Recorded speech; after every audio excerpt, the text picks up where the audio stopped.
Hey everyone, welcome to this week's episode. I'm here with not cool guy, fucking Bert Kuntz.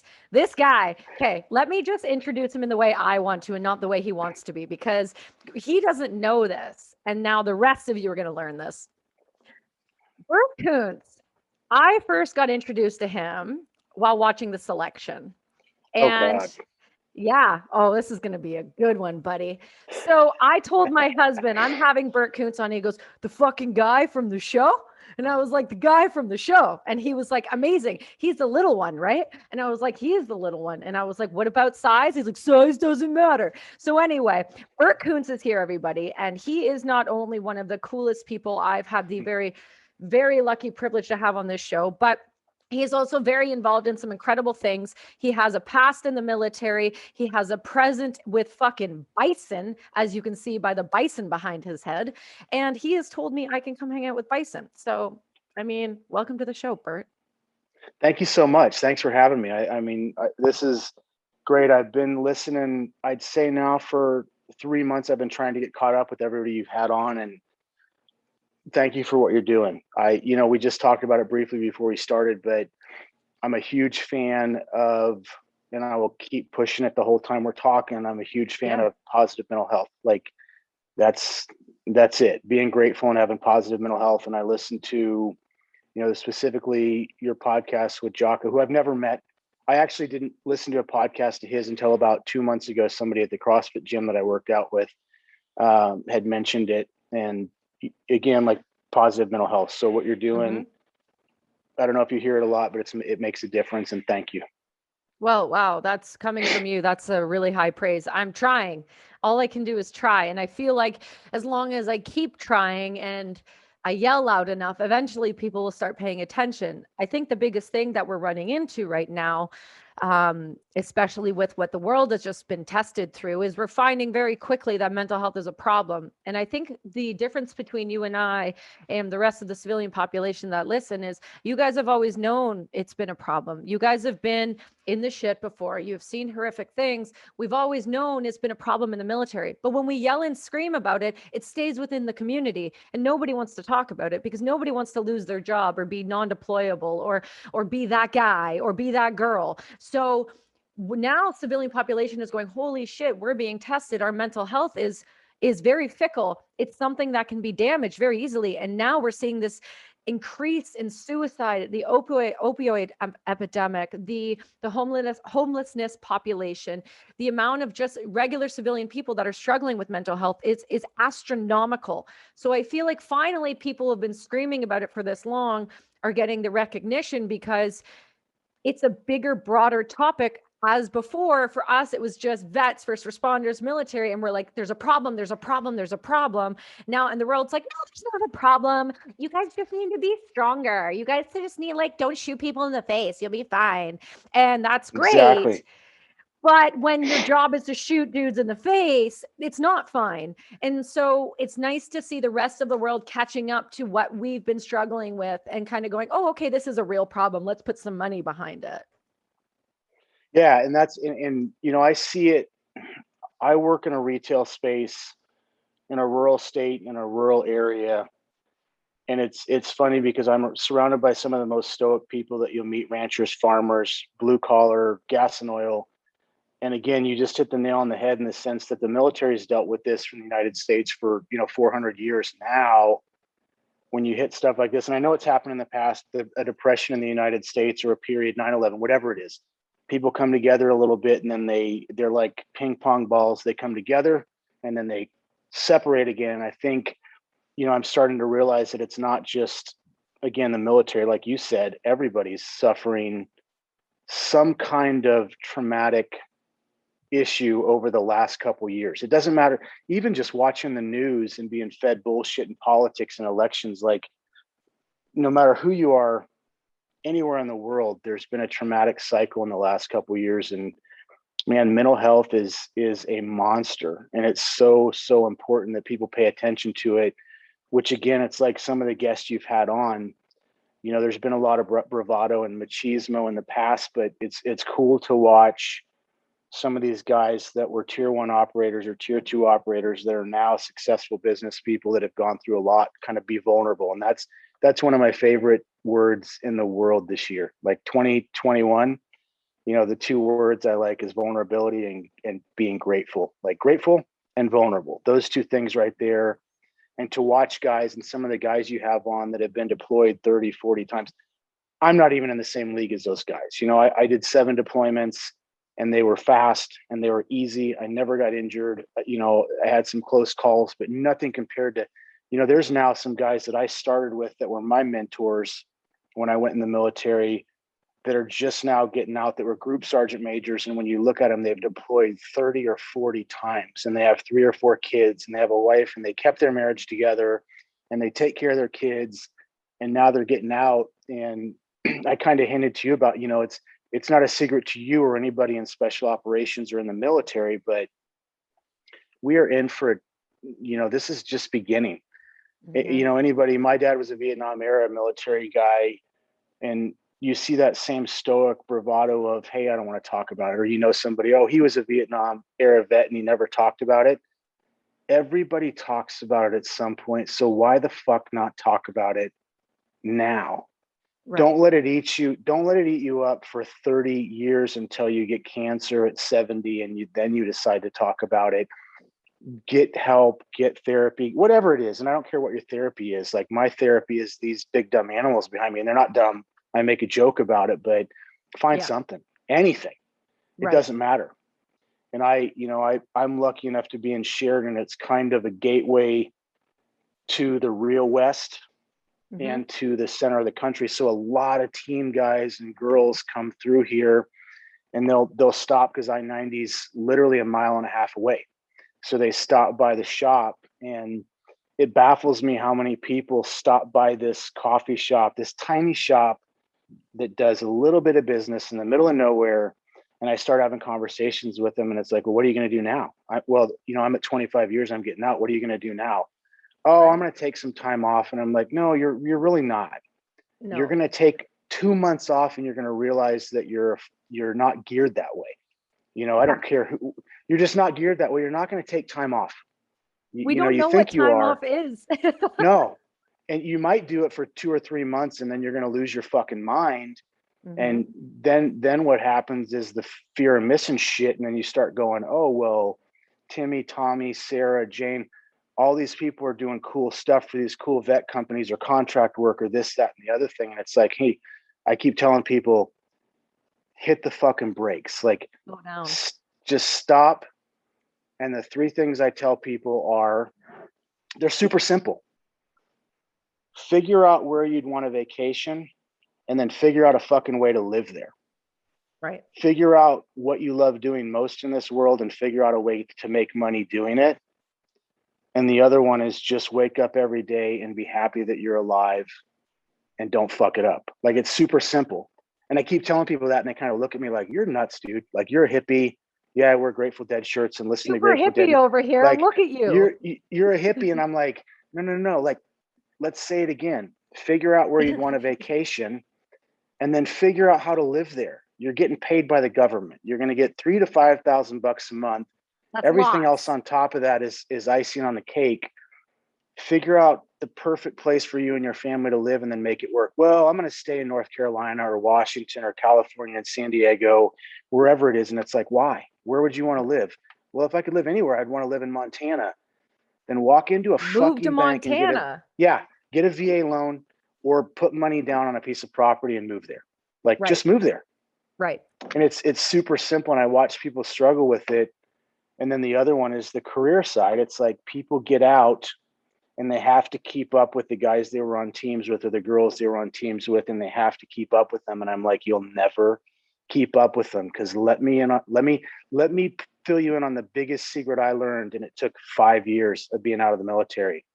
There's always somebody in the room that's better looking than you, that has more money than you, that has a bigger dick than you, that's smarter than you. It just, you can't keep up. Don't keep up with Jocko or Joe Rogan or any of these other people in the world that are making a gazillion dollars doing great. You can't keep up with them. And if you think you can, it's going to ruin your fucking life. You can't keep up with Matt Best.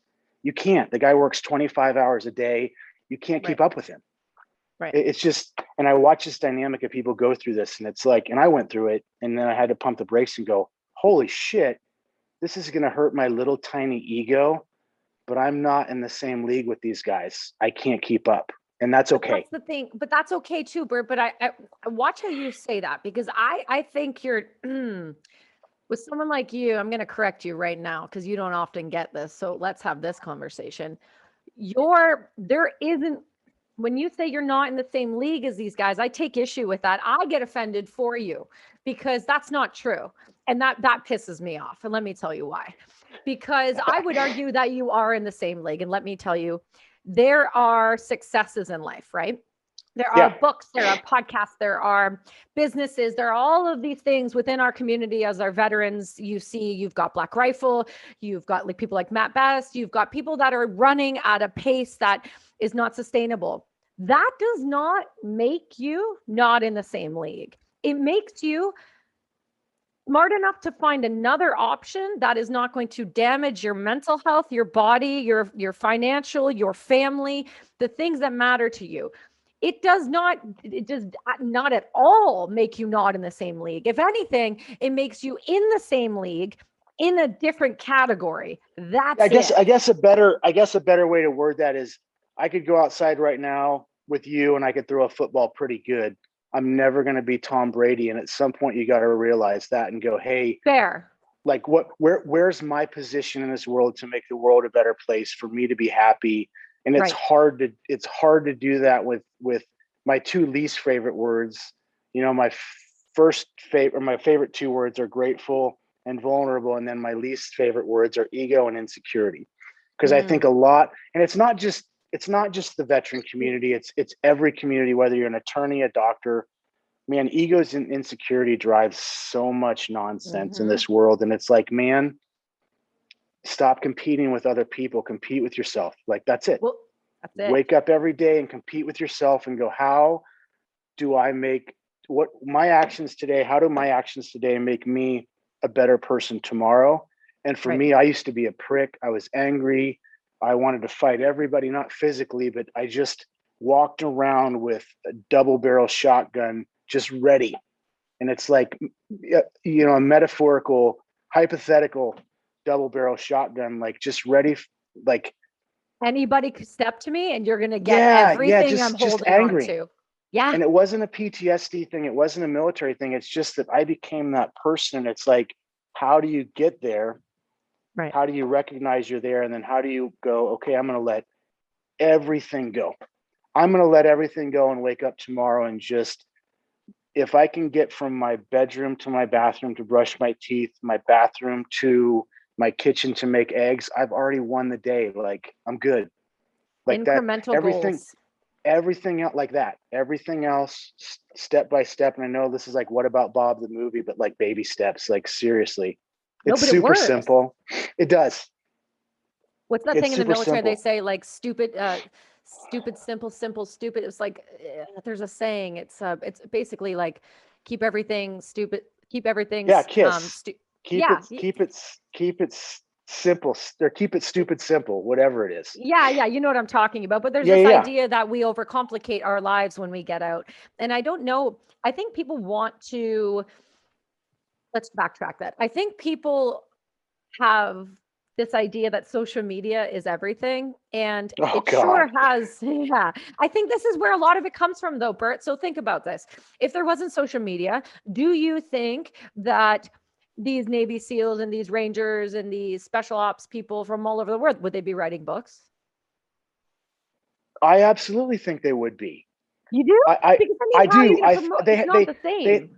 They have been. So, and this is one of those things that I find ironic, not to talk about Green Berets too much. Yeah, I was a Green Beret and I was a marginal one at best. There was always 5 or 6 guys on the teams that I was on at best that were so much better than me. And they come through the coffee shop now. They come through here quietly. And I'm like, man, like these guys were they had 3 kids. They deployed. The guys I was talking about a little while ago, they were just fucking great at the basics. Everything they did, they were really good at. But you know, when you take the Green Beret community as a whole, every change of command, every funeral, every ceremony, we play the Ballad of the Green Beret. The guy that wrote that song, Barry Sadler, wrote 40 books.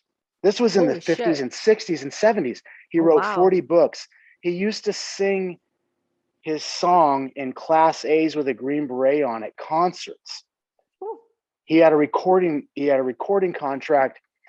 We play that song at every single ceremony that we do, and it's like, it's okay. It's okay. And that kind of segues into, there's guys, and I've changed my tune, but there's guys that I absolutely fucking hate. Mm-hmm. But now when I see them, I used to get this envy when they had a win.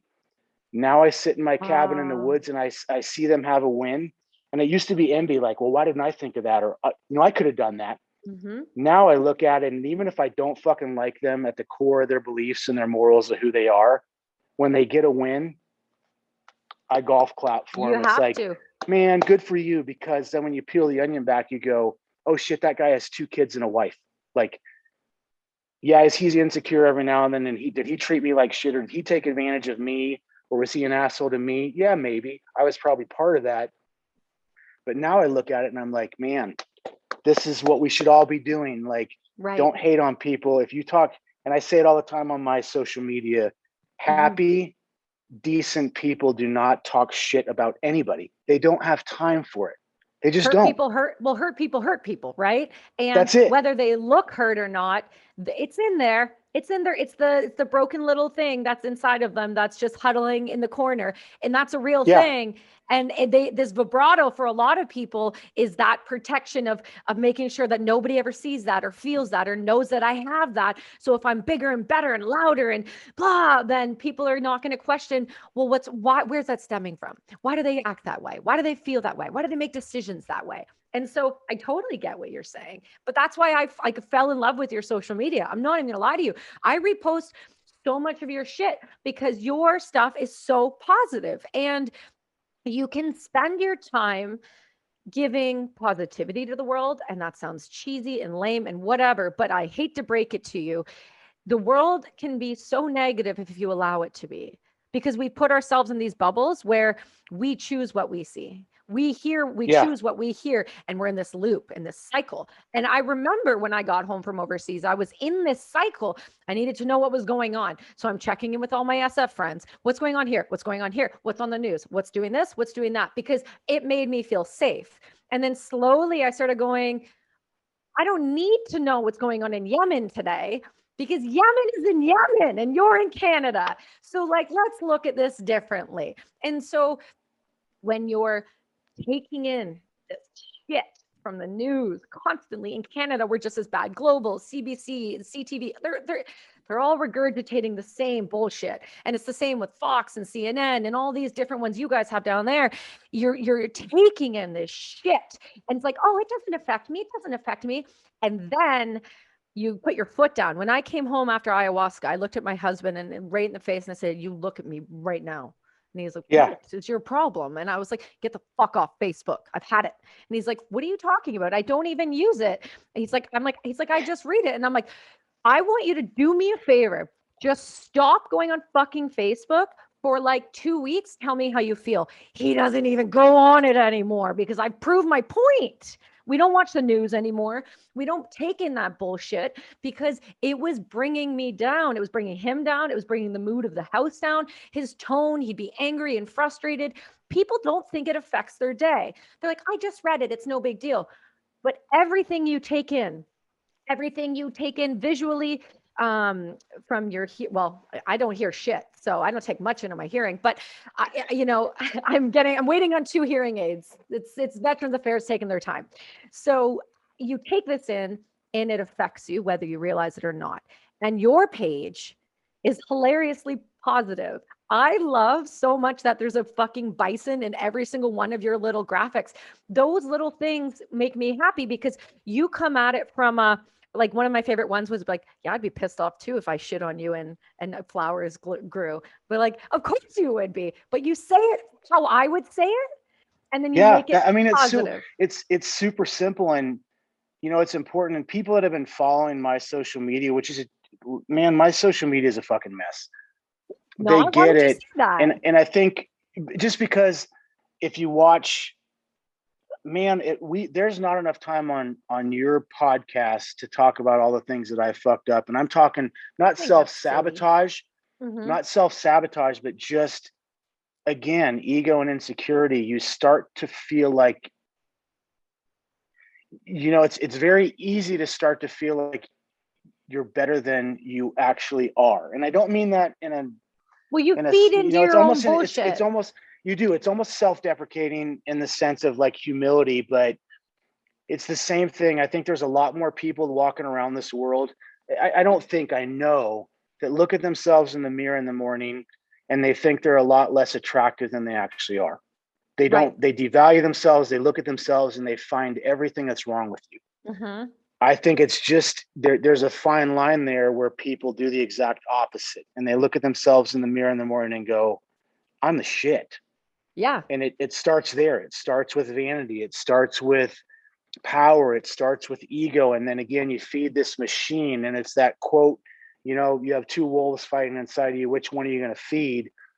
And for me, like, I had to hit rock fucking bottom, and I don't use drugs. I don't use alcohol. So when people message me all the time and they're like, you talk about this dark side and hitting rock bottom. Are you okay, man? I'm like, yeah. Like, not every dark side and rock bottom means I had a pistol in my mouth. And like, there's so many different levels of it. Rock bottom for me was realizing that I'm not better than anybody else in the world. Step. And it was out. And then you look around, you're like, fuck, you've burned. Like, I woke up and I was like, fuck, you've burned a lot of bridges. Half of those I think were correct to burn, and you followed your moral compass, whether your compass is right or wrong, and you followed integrity.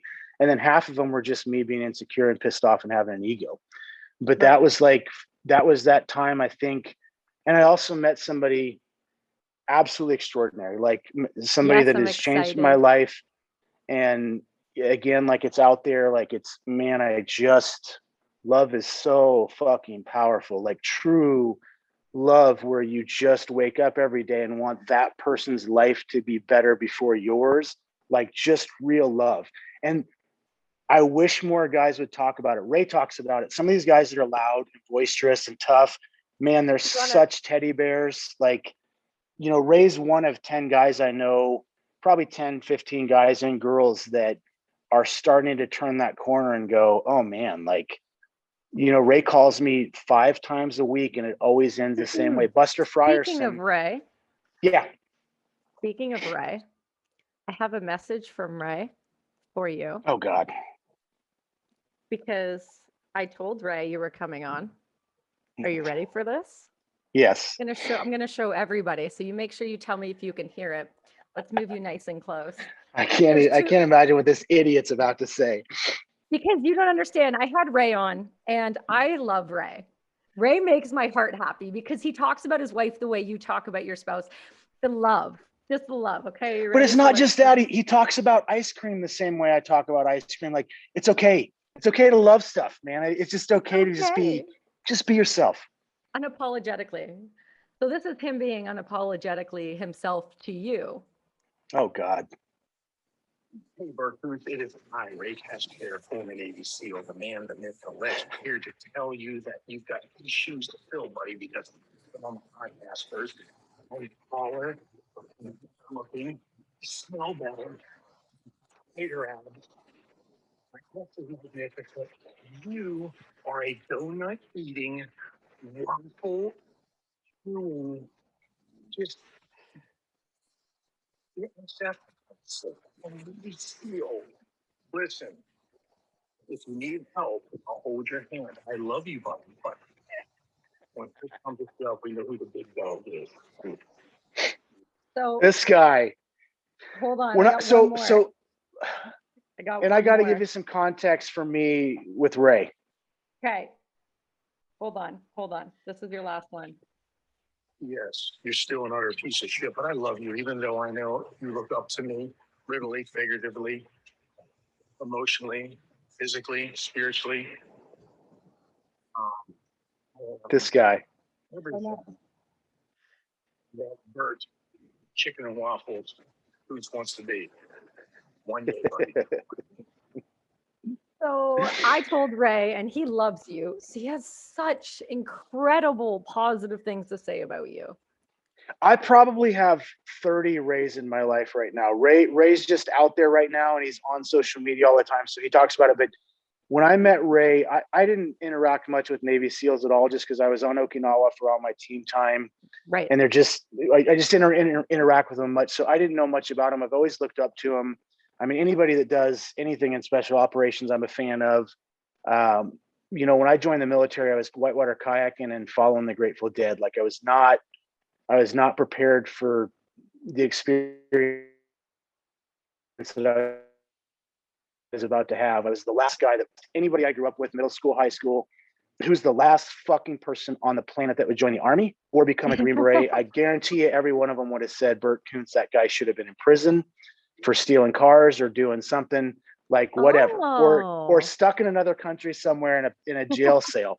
In a prison.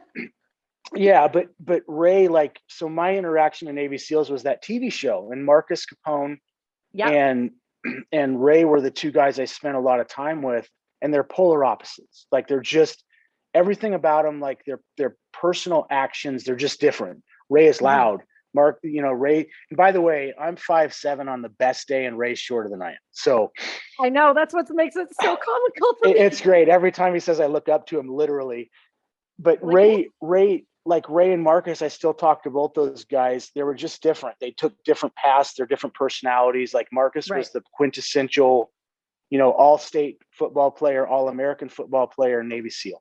Ray is like me, probably should be somewhere breaking small rocks into little rocks, decided to join the military and, thrived because I think, and, some guys will argue with me, the hardliners, but there's a fine line, and you'll appreciate this. There's a fine line between somebody who's a really good police officer or a military service member and that would probably be a good criminal as well. There just is. It goes back to me. I'm fascinated with the Wild West.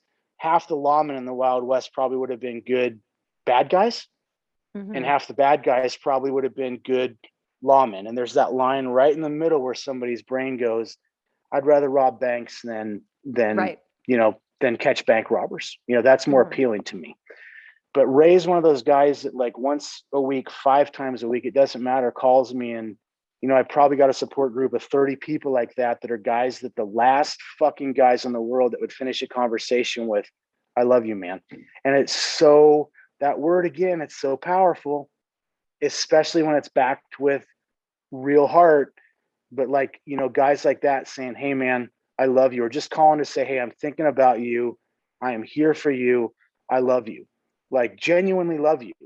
Yeah, that's rare. There's not enough of that in this world. There's a lot more, hey, fuck that guy. Oh, that guy only had 3 deployments to combat. That guy only had 12. That guy only had 30. He's not as good as everybody thinks he is. It's take that and just wipe it off the table with one positive, I love you, from another special operations guy or girl to another special operations guy or girl. It's so powerful. And again, people are going to listen to this and go, God, this guy's become a fucking hippie. No, he hasn't. He's become a realist. I was a hippie before I joined the Army. It's just, it's who I am. And I'm getting back to the person I was before I joined the Army. By the way, the Army is the single greatest decision I've ever made in my entire life, period. But that doesn't mean you always have to be G.I. Joe. You don't always have to take the uniform off. And I keep telling people that you don't have to throw it away. Just put it in the closet when you get out and figure out those things. Where do I want to live? What do I want to do? And I promise you, if you're listening to this, doing contract work in Tampa for $150,000 a year after 25 years in special operations, probably not going to make you happy. Being a fly fishing guide in Montana and living off your pension and making $60,000 a year, probably going to make you happy. Yep. It is what it is. It's that simple. Well, so I know I got off on the rails there, but no, there is no rails. I can't stress enough. And I'm the worst person at this, because when I got to my lowest, I literally moved to the mountains to a cabin in the middle of nowhere, because that's how I process things. Right. For me, I just need to be alone, and I need to figure stuff out on my own, and I need a reboot, and I need to see everything on the outside and go, okay, it's good to be around people. Like, it's good to have people in your life, but I just needed to back off. Some people try and do that, and it's not a good thing. Like, it's okay to ask for help. It's okay to reach out to somebody. It's okay to say, hey man, I'm hurting. I'm tired. I'm exhausted. I can't do this anymore. Mm-hmm. Ask for help before you start taking Ambien and you start drinking beer and you start drinking booze or doing drugs or smoking pot, because that road, I don't give a fuck who you are. It is not going to work out for you. I promise you. It's not. It's not. It's not. And the thing is, for people, I'm finding what I'm seeing now, and I don't know, because if I'm not wrong, and correct me if I'm wrong, Marcus, the one that you did the show with, is it him and his wife now that are into the psychedelic treatments? Oh, amazing. Yeah, they're into it, right? I haven't talked to them about it. I do want to, because I have been working with, psychedelics now as an aid to get off of pharmaceuticals. And it's been nothing but a positive transition for me.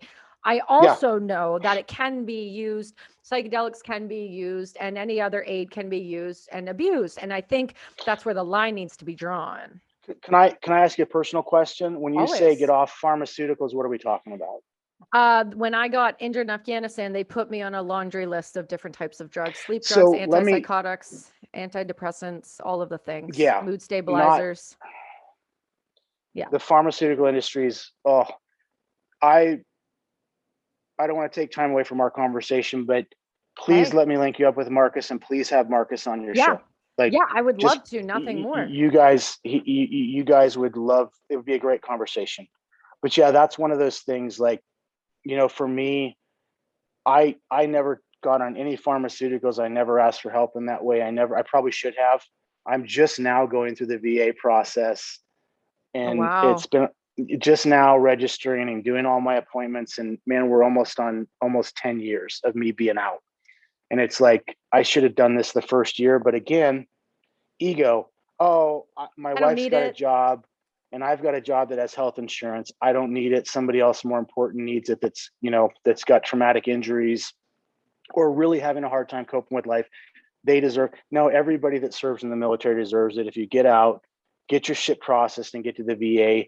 And yeah, everybody beats up the VA a little bit, but literally I'm in Wyoming, and every appointment they send me a FedEx package. They make a phone call. They send me an email. They make sure I'm at my appointments. It's gotten so much better.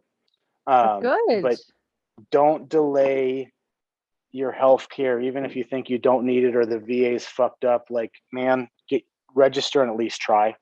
But for me, buffalo, bison, whatever you want to call them, same name, same animal, they changed my absolute life. And that's what I keep telling people: find something that you love and figure out a way to make a living doing it, period. And I agree with that. So that's something I want to talk about with you, because obviously I know I'm going to bring you backwards just a slight, if you'll allow me. So when you did this, okay. So when you did the selection, when you were filming and you were a part of this and you were in this environment and you had these other SF guys and you're screaming at human beings and you're in that whole shit again. Was it after the selection you decided you needed a break, you needed to go, you needed time, or was this prior? No, during the selection, I had Peacemaker Trading, which became Bison Union. And I don't want to go too far into no, we don't have to. The next step of it, but a friend of mine, I had decided to do coffee. A friend of mine called me and said, "Hey, if you're going to do coffee, you should talk to these guys." And it was Evan and the guys at Black Rifle. Right.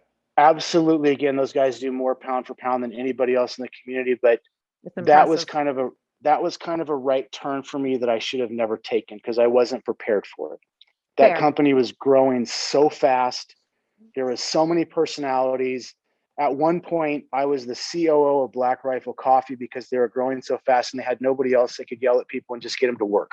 Like, get everybody to work on time. That's insane. I had no business being a business guy, but I literally moved everything to Salt Lake City and got thrown into a machine. And by the way, that machine was built off of Jared Taylor and Matt Best, who had already been doing this for 15 fucking years.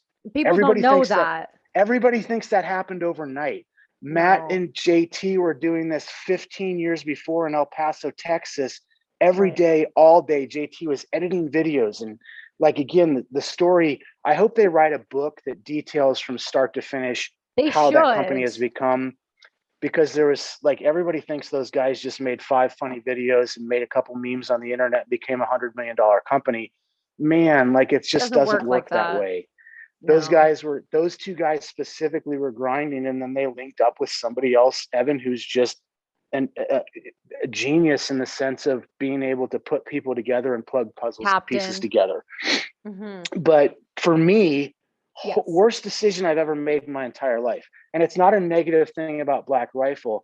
I wasn't prepared for the lifestyle, the fast pace, the attention. I couldn't handle it.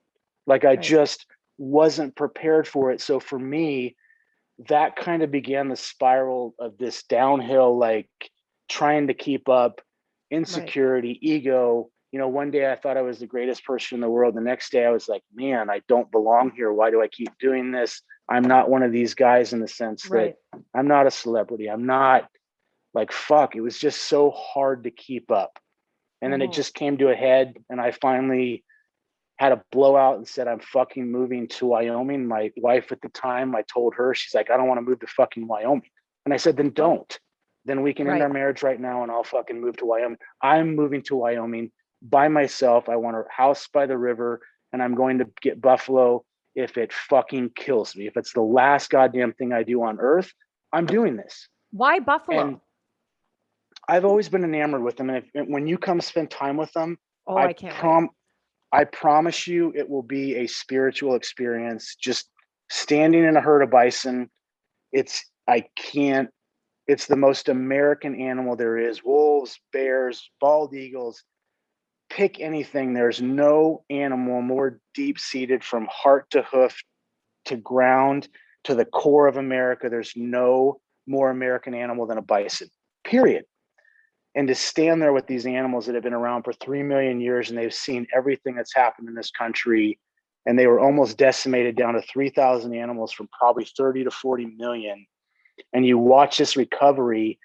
And again, I know this is super hippie, but you look at bison in the sense, to me, I look at bison like veterans. Like I put these pieces together of this stoic animal that has so much America in it, that almost got wiped out, that nobody cared about for a while. Now everybody cares about them. And the veteran community is kind of the same way. We just need to stay on that path. But I'm enamored by them. I'm fascinated by them. They're so athletic. They're so powerful, but they're also so peaceful. They're literally like Patrick Swayze in Roadhouse. They're nice. They're nice until it's time to not be nice. And like watching them, I'm mimicking my personality in my life after them. I just want to be a bison. I just want to not bother anybody. I want to take care of my family. I want to take care of my life. And if somebody fucks with me, I'm going to fucking hammer you, period. Right. But it's good. But it's got to get to that point. And I try as hard. It's got to warrant that response. Yes.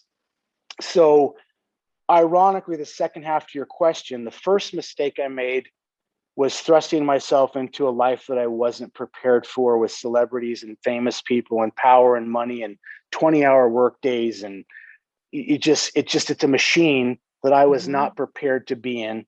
The second one was I bought a herd of bison before having a ranch or having, man, it was just, it's taken 3 years to get where I'm at now. My herd is doing absolutely perfectly.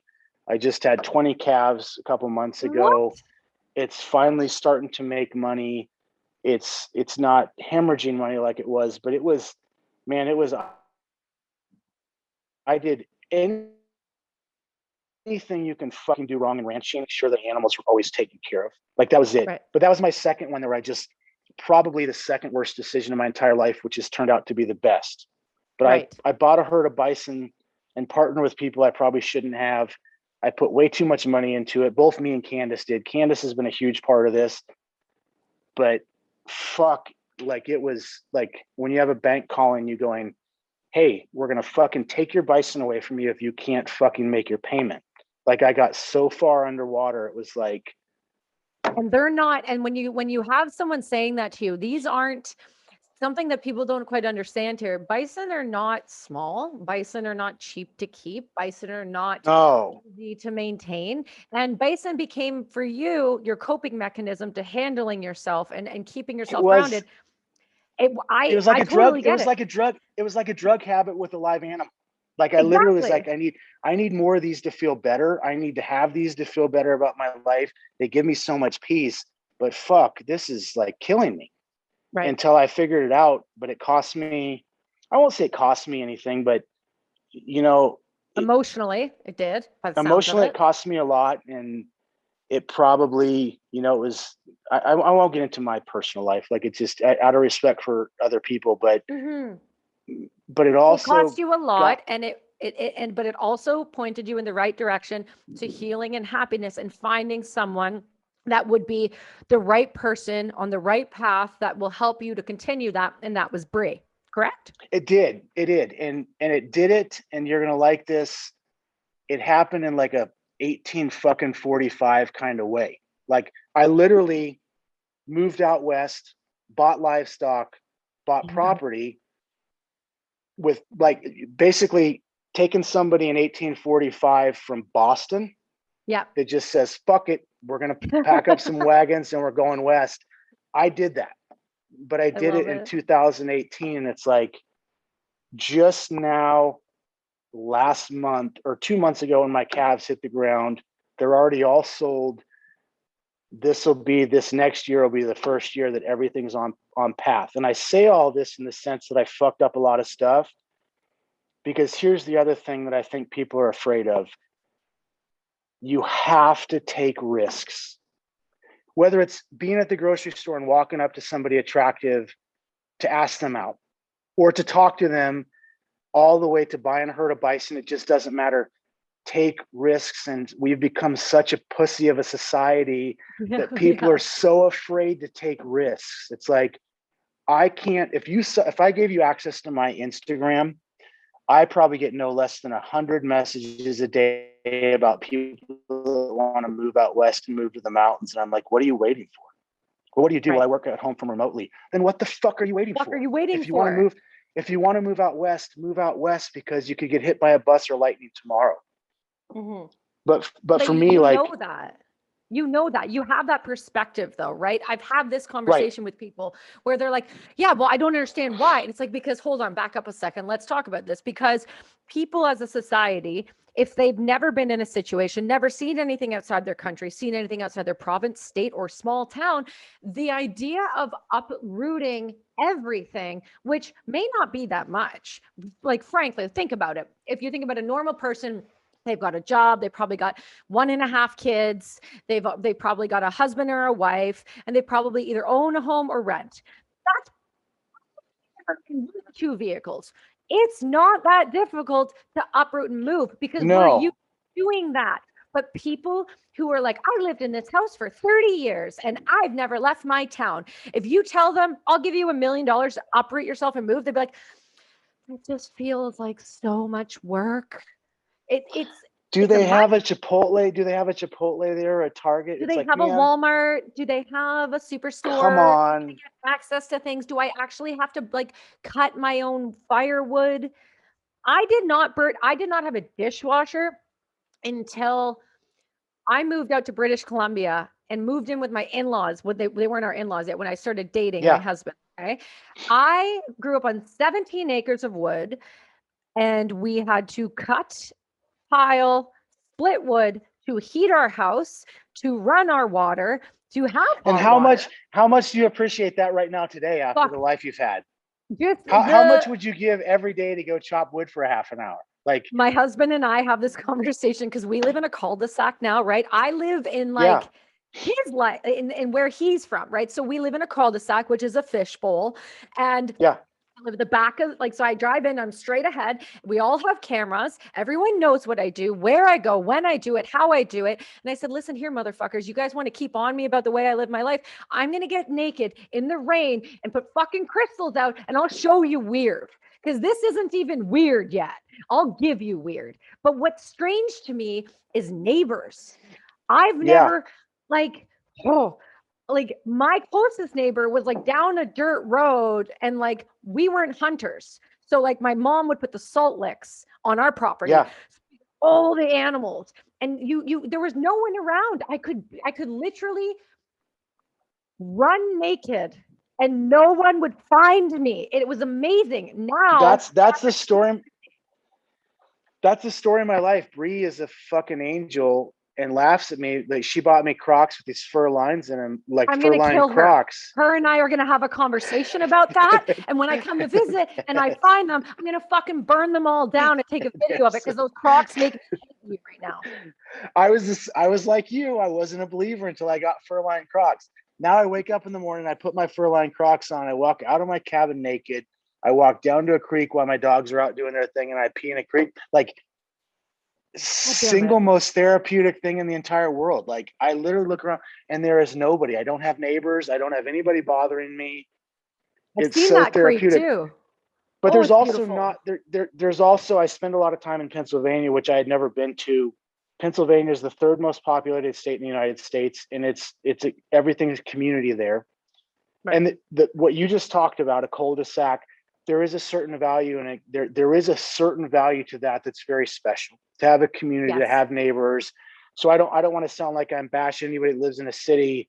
Man, there's something neat about a city, but there's also, you got to get away from it every now and then to appreciate both of them. And I've been so lucky that right now I get to spend more than half my time in the mountains and the other half of it in Pennsylvania. And it's just around Hershey and Lancaster and it's in these places that are just 100% built on community. So there is a balance. There's a yin and a yang. There is. For me, the yin and yang was great when it was just those houses.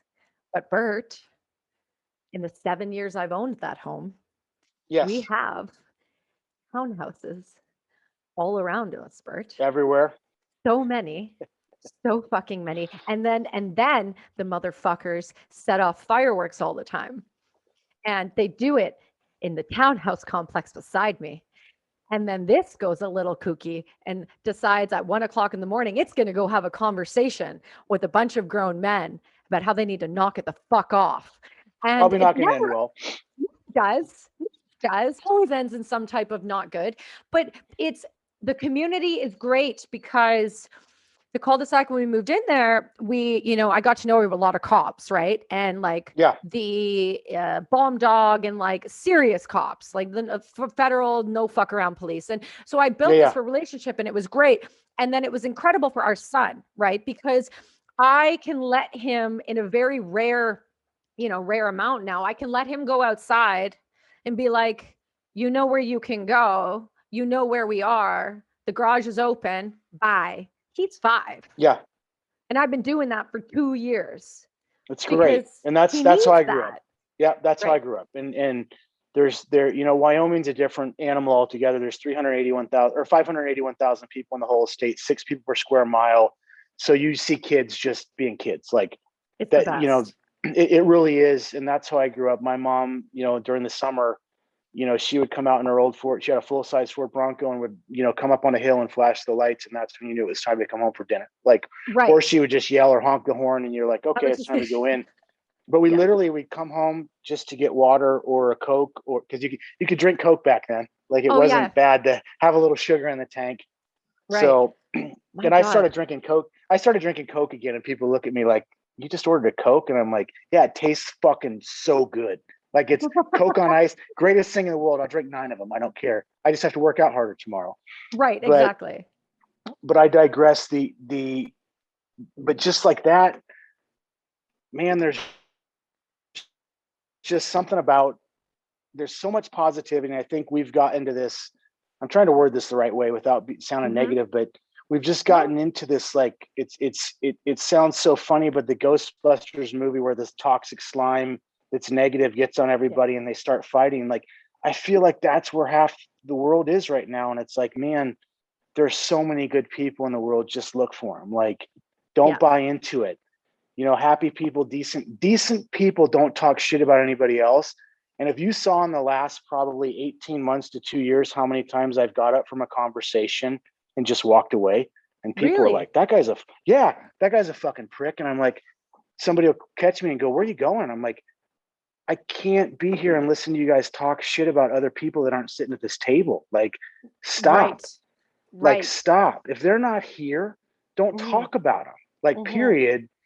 And there's so much of that. It's like, man, I listen to people and I just hear it at an airport or wherever. And it's like, the amount of time some people spend talking negatively about other people is half your fucking life. Like, can you imagine what they could get done if they oh were my God. productive Can you imagine and how healthy? Happy? Or if that conversation was talking about going on a vacation to a beach, or, you know, learning how to make food, do anything, learn how to bake a fucking cake, help people, do anything. And I was the quintessential person that sat at that table and talked shit about people when they left the room, until I realized, wait a minute, do they talk about me when I leave the room? And it's a fucking eye opener when you go, oh fuck, they are. And then you can, oh, they are talking about you when you leave the room. That was kind of it for me, man. Like, that's when I said, I'm done. I'm done with this. I am on a path to be happy. Like, period. It's a choice. I am on the path. I don't have cancer. I don't have an ailment. I don't have a disease. Everything beyond that, happiness is a choice, and it's my fucking choice. I will be happy. And I just happened to meet the single greatest person I've ever met in my life. At the same time, she laughs at me because I call her an angel all the time. And I'm not a spiritual person in the sense of Christianity. I believe in certain aspects of it. But this angel that came out of nowhere, like, it was just right I'm time. getting a little hippie again on you, but right time, right place, right person. You haven't just remarkable. How did you meet her? Because you've been with her for a few years now, and just little like FYI, like, when you get time, that's how I met Brady. It was the same thing. Timing is everything in life, and you have to be ready for that. And this is going to sound weird, but the way I met her was, I had no clue who she was, knew nothing about her, didn't know she was following my Instagram. And it was a post about ice cream. She was creeping up on you. No. It was a story. She had never liked a post of mine, never messaged me, never said anything. It was a story about ice cream, and I didn't even look at whose it was. I just clicked on it and I sent an emoji out because it was ice cream. Right. And she was like, who the fuck is this weird old guy? Because I had a beard at the time. That's, my beard is silver, and it was just like, but anyway, and then and then again, and it's just, the rest is history. The story's mine, and I don't want to tell it, but it's got me to a point where it's ours, not mine. It's hers and mine. It's got me to a point where, like, I've never loved anything on this planet in my entire life this much, and I've never received this much love back. And it is the most incredible, powerful thing on the entire planet. It just is. It sounds like you feel the same way about your husband. Like, it's just when you get to the point where every time you see somebody, you get butterflies because they're so beautiful as a person, not just intrinsically and aesthetically, but just as a human being. On the inside. To meet somebody who wants absolutely nothing for you other than to be happy and to be happy with you. Right. And it's not just Bree. It's the Ray Cares. It's the Marcus Capones. Buster Frierson. I could name Cheryl, who works here with me. And Cheryl works at the company that I own, but she doesn't work for me. Right. And she's the one that got me involved in CrossFit. But when somebody wants fucking nothing from you, it's so hard to find these days. But when somebody literally just wants the smile you have and the love you have to give them back, that's what we should all be looking for, is those people. And they're out there. They're rare, but they're out there. And it's just, I watch people that get in these dark holes, and, and I'm going to say this, and people look at me like I'm a fucking nut job when I say it. But if you're listening to this, please don't kill yourself. Like, please don't kill yourself. Please don't kill yourself. Even if you're having those thoughts, get fucking help, get happy, ask for help. Do not get into the position where you're debating whether your life is better on this planet or your life is better with you off this planet. Like, there's not a question. Don't fucking kill yourself.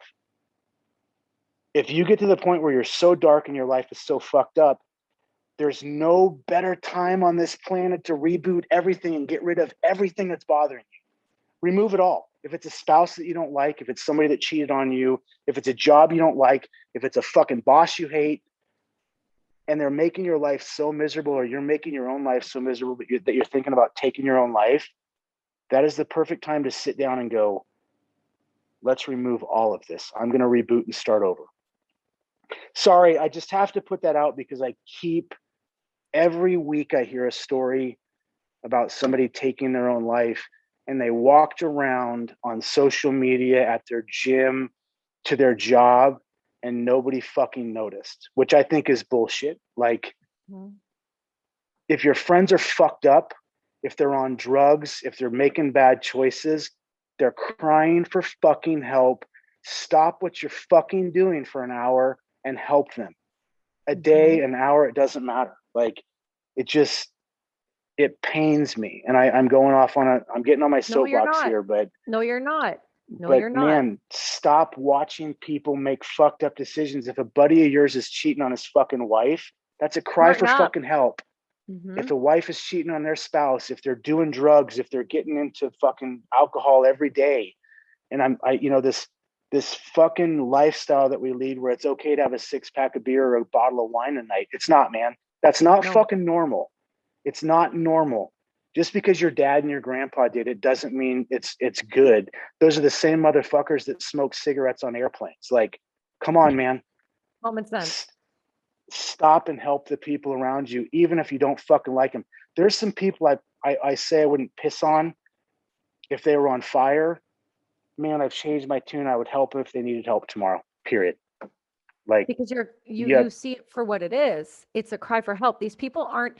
That's the thing I think people forget. And we talk about this a lot on the show. And like you said, you've listened. So you know that there is this idea that if you act a certain way, that people can't read through your bullshit. Well, fun fact, there's people like me and you who can. And it's obvious to us. I can see it a mile away. Oh, I right. can see it a mile.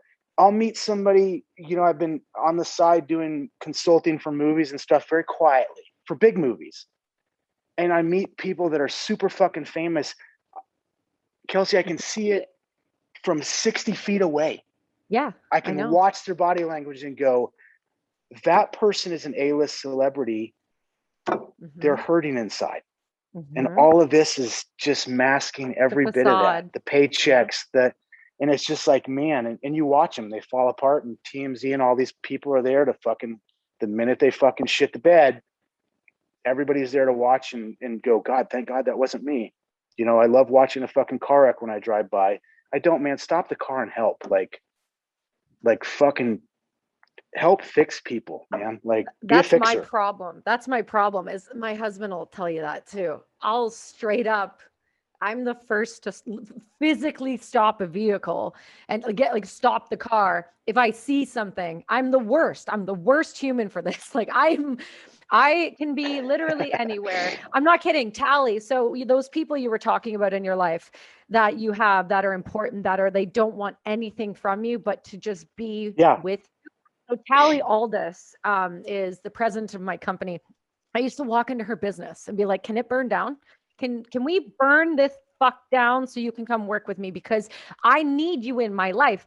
I don't need you for a work aspect. I need you. Whoever you are to you, that's great. But what I see, what you stand for to me, how you are in life, who you represent to me, I need that in my life. And that's selfish, but I need you in my life. And I think that I can bring value to you too. And, fast forward 5 years later, she works with me every day. The poor woman's with me 6 days a week. She's my wife and I love her more than life. And my husband knows if he ever died, I move in with her. That's the end of that conversation. She's my wife. I love her. We do everything together. And it's not because she feels obligated, she's a value add, and she brings positive light to me when she's come into this office last year in particular and seen me sitting on the floor wanting to kill myself, crying at the top of my lungs, saying, I can't, this is too painful. I can't do it anymore. Meanwhile, I'm here doing interviews with, celebrities and all of these things. And people are like, you're doing so great. You're fantastic. And it's like, that's when I made the decision to start the podcast. I'll show you how fucking fantastic I am. Let's have this conversation. You want to see how real things are? Let me show you how real things are. Because there's no reason. That right there. It's great. It's so great. People come into this coffee shop all the time. No, people come into the coffee shop all the time, and I'm roasting coffee back there, bagging coffee with Sheren, doing stuff. And, there's Bison mounts on the wall, and everybody's like, God, you're doing really good. And I look at them and go, no, they're not. How much time do you have? Let me show you the 75 things I fucked up just to get one thing right in this coffee shop. And they kind of look at you like, what? I'm like, man, like, don't buy into the bullshit. Like, I got muscles and tattoos, and I got a few Instagram followers and this and that, but please just spend a week with me and you'll go, holy fuck, like, this guy's a weirdo. Yeah. Like, again. And I think more of that, like, people need to do that, like that self-deprecating humor and making a joke of it, because humor, you get it. Anybody that's ever been in the military, I don't care what unit it is. I don't care if it was a cool guy unit or you're a bath and laundry specialist. Man, the one thing the Army gets right is dark humor, like period, the military. Like, it's just the one thing you get right, like being on a special forces team with a Thai guy, a black guy, a Mexican, some white guy, like, man, and just busting each other's balls and just like talking about stereotypes that are stereotypes for a reason, because most of them are fucking true. It's like hilarious. And they're hilarious, and it's okay. And we've gotten so far from that. So when people come into the coffee shop and they meet me for the first time, I think most of them walk away and go, what the fuck was that? That's not the guy that was on the selection. And I'm like, dude, it was a TV show. Like, that's it. It wasn't fake, but like, man, we had 13 days to shoot. Like, that's not who I am. Like, my social media is not like, it's one tiny snapshot of my day. If you followed me around, you'd go, dude, this guy's fucking a hippie weirdo whack job that, man, like, just makes jokes all the time. And I'm like, but that's the way you live happily, because you accept who you are. You accept what that means, what that sounds like, looks like, walks like, talks like, and you put that out to the world. And I got to tell you, what a transition point it's been to see, really look kind of back at your posts, and you can see the progression of just, like that positivity. I was angry. I thought I was cool, and then I was super angry. I blamed everything. Again, I don't want to get too far into it, but like, you blamed everything on everybody else but yourself. This community, like Evan Hafer from Black Rifle, followed the Grateful Dead, was a huge Deadhead, kayaker just like me. We have so much in common, one of the greatest people in the world. And the last conversation I had with him was, get fucked, I'm moving to Wyoming, fuck you guys. And I'm just putting it out there. You are, right? This is not it's not who I am, but at the time it was, and it had to be. And people ask all the time about it. It was like, it was me. The problem wasn't anybody else. It was me. I was hurting. I had so much going on. I took a bigger bite that I could chew. Everything was, it just, like, you look at moments like that, and I probably have 10 of those in the last 10 years. Most of them were jammed into about a year-long space where I was just, man. And if you look at my social media, and people now are like, dude, you've lost it. And I'm like, no, this is me, man. I'm happy. I found it. You're seeing me happy. I don't do drama. And I think people have to do that. The minute drama starts, if it's not a drama like somebody bleeding out in front of you and you need to help them, because there's, again, a car accident, I always use that analogy. If your kid's not choking, like, that's the kind of drama that you're going to have in your life that you have to fix. The rest of it, the minute drama starts, fucking pull that smoke grenade out and drop it right fucking in front of you and pop smoke. Get the fuck away from it, because it's toxic like cancer, and it just eats people up. And it's like, man, I can't stress that enough. Don't try and keep up with other people. Try and keep up with yourself. Like, that's a full-time fucking job for anybody. I don't care who you are. Mm-hmm. I don't care who. Jeff Bezos, the richest fucking guy in the world, and look how much fucking shit he's caused in his own life in the last 2 years. If that dude with $190 billion can fuck his life up, oh yeah, somebody that makes 60 grand a year can fuck their life up real good, or less. easily. Or easily for less. And yeah, do it a little cheaper and more effectively, I would think, because Yeah, there's this idea that money and success equal happiness. And I think that's where we've it's the got this exact opposite. perception. It's the opposite. I think money affords freedoms, which affords, if you use it right, it affords freedom to go do the things that make you happy. But it Yes. doesn't give you happiness. Money doesn't make you happy. I've never paid myself from this company. This company makes me happy. This podcast makes me happy. Being around the people I'm around make me happy. Going to trade show to fucking trade show, telling my story, having people throw my shit at me and say that I killed children and that I should have died, or that this bullet, did this casing kill someone? Well, that's not how bullets work, but we'll leave that for another conversation. Right. When, going and trying to be this person in the fashion industry, that was killing me. That was killing me. That going to Magic in Las Vegas and prancing around with a bunch of people who would rather spend thousands of dollars on things. Like, I have expensive things. I can't even say I don't, but it doesn't make me happy. It is not my end all be all. I would rather you pick me up and put me in the woods and leave me the fuck alone to do what I'm doing now. As long as I know that what I'm doing is making a difference in people's lives, it's helping my family and helping those around them.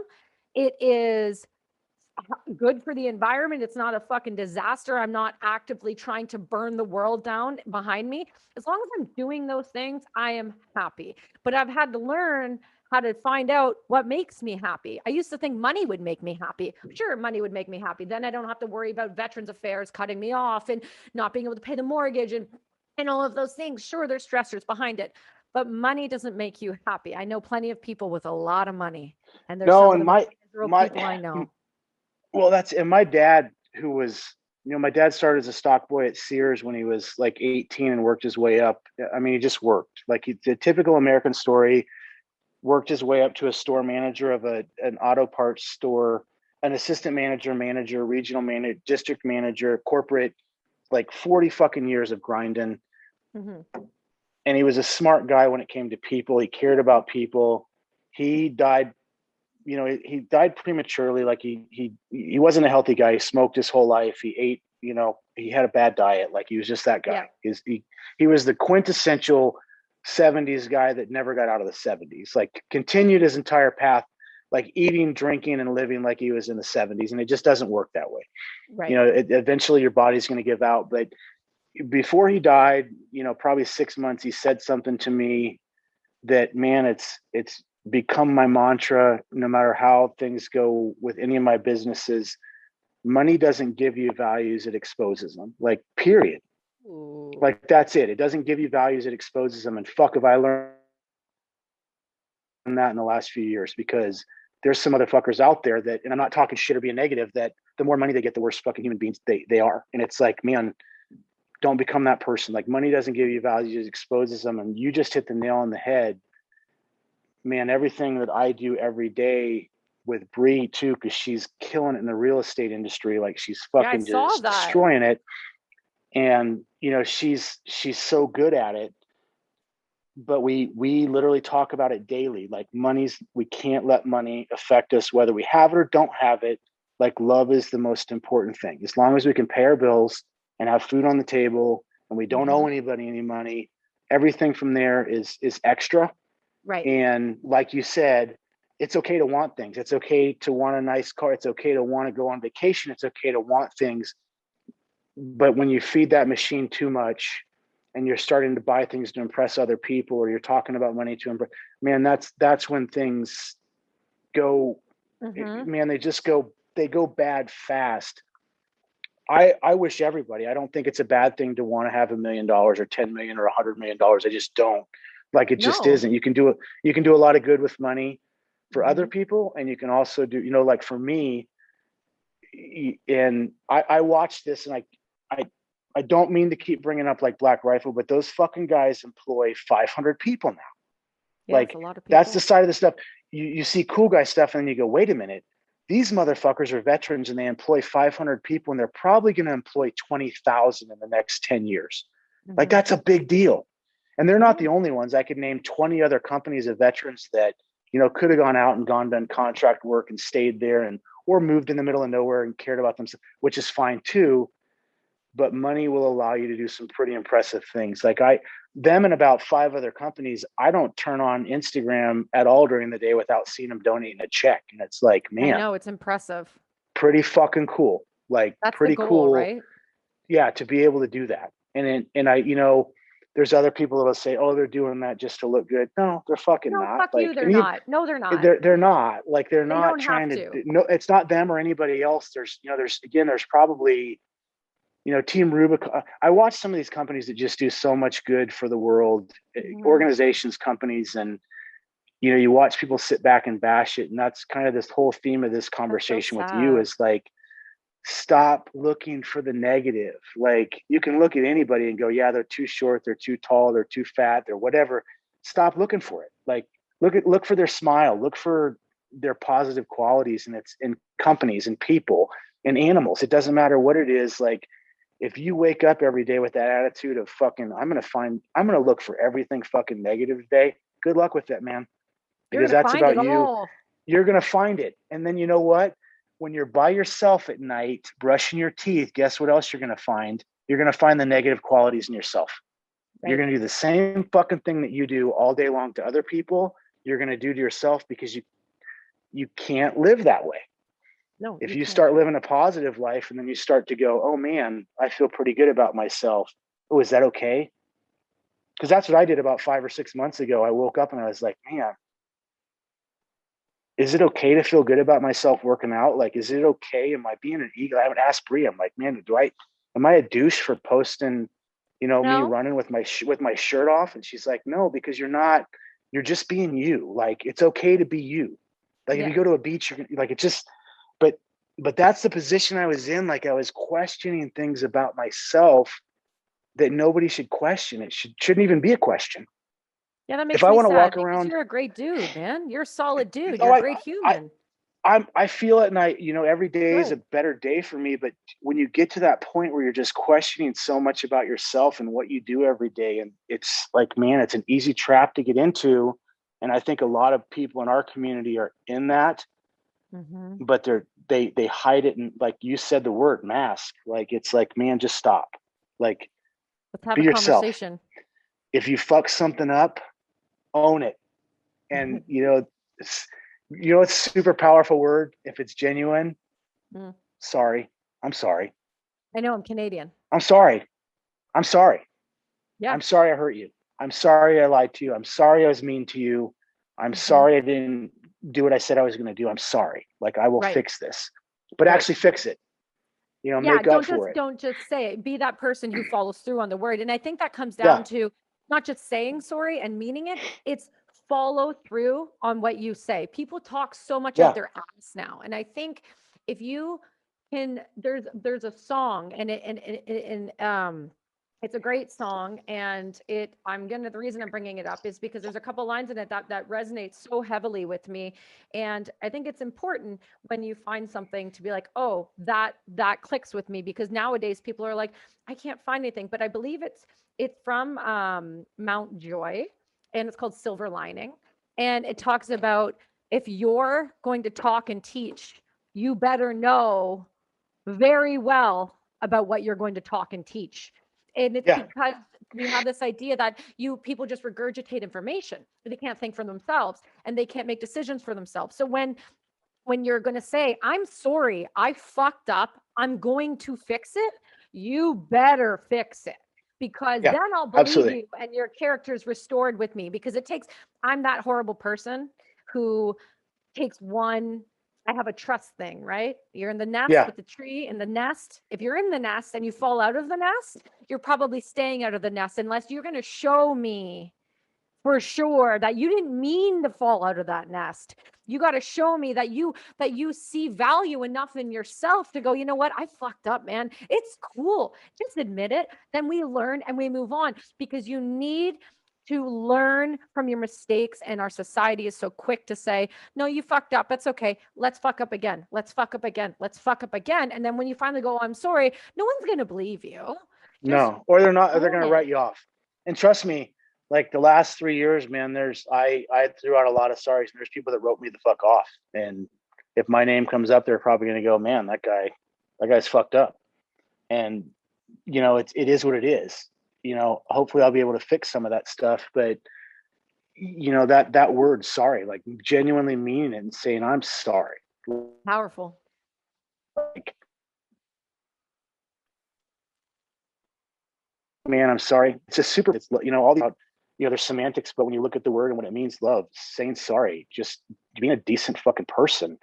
Mm-hmm. And the other part of it is I watch people chase this. And again, I keep saying this from a firsthand experience. If you're a liar, if you lie about your marriage, if you lie about relationships, if you lie about anything, it's fucking exhausting.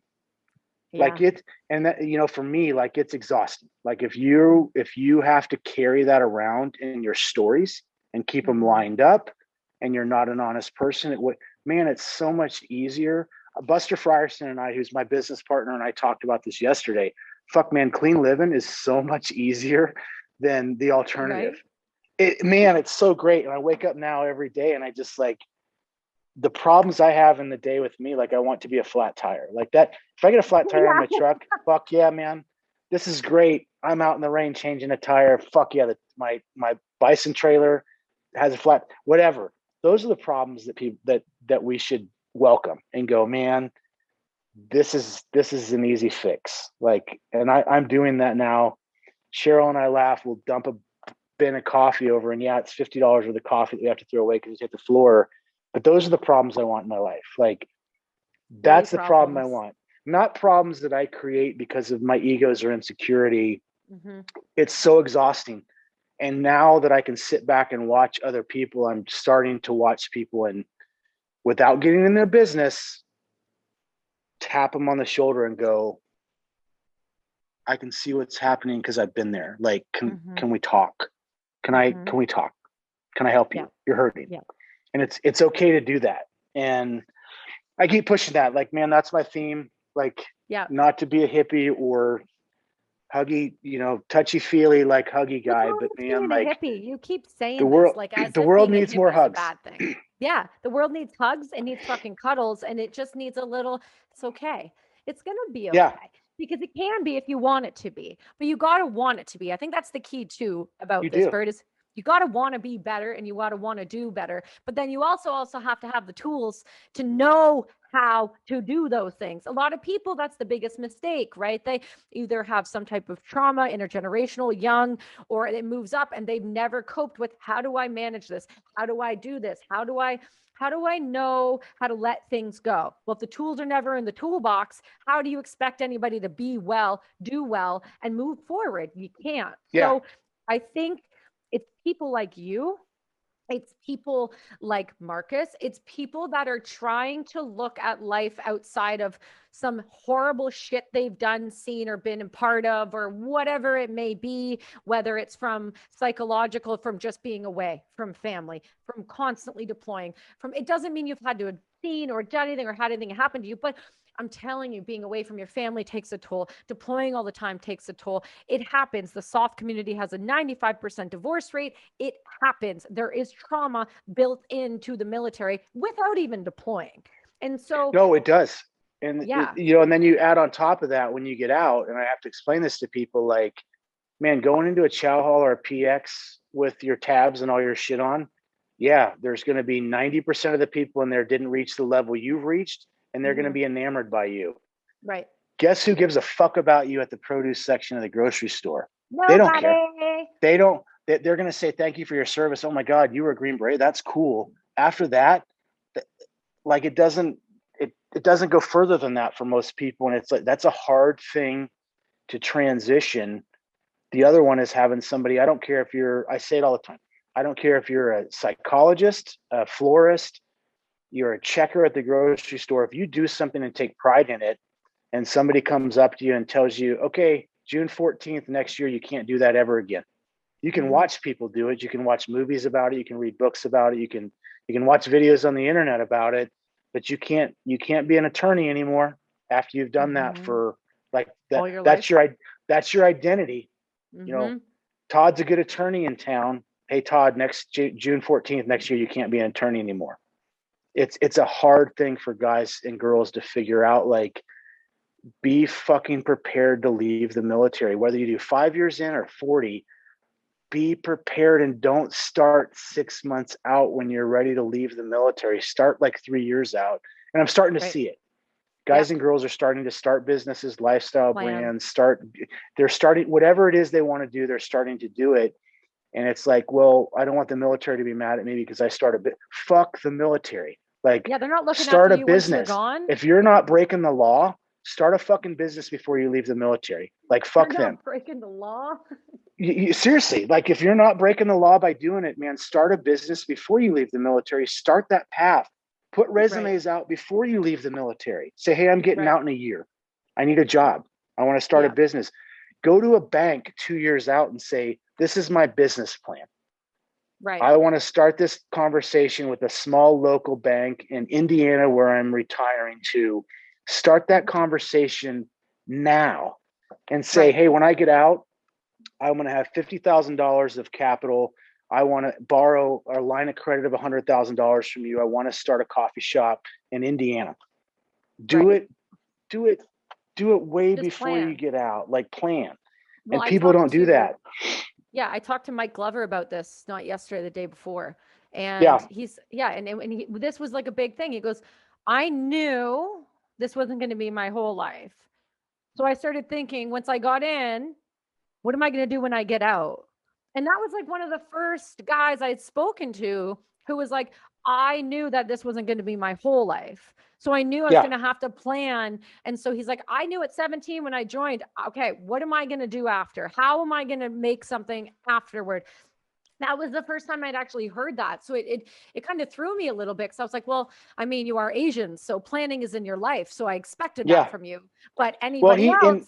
And I don't know if they're still buddies, but he and a guy named Tu Lam, I don't know if you know Tu. I'm not sure. No. Tu owns Ronin Tactics, which has become a multi-million, like, phenomenal tactical company.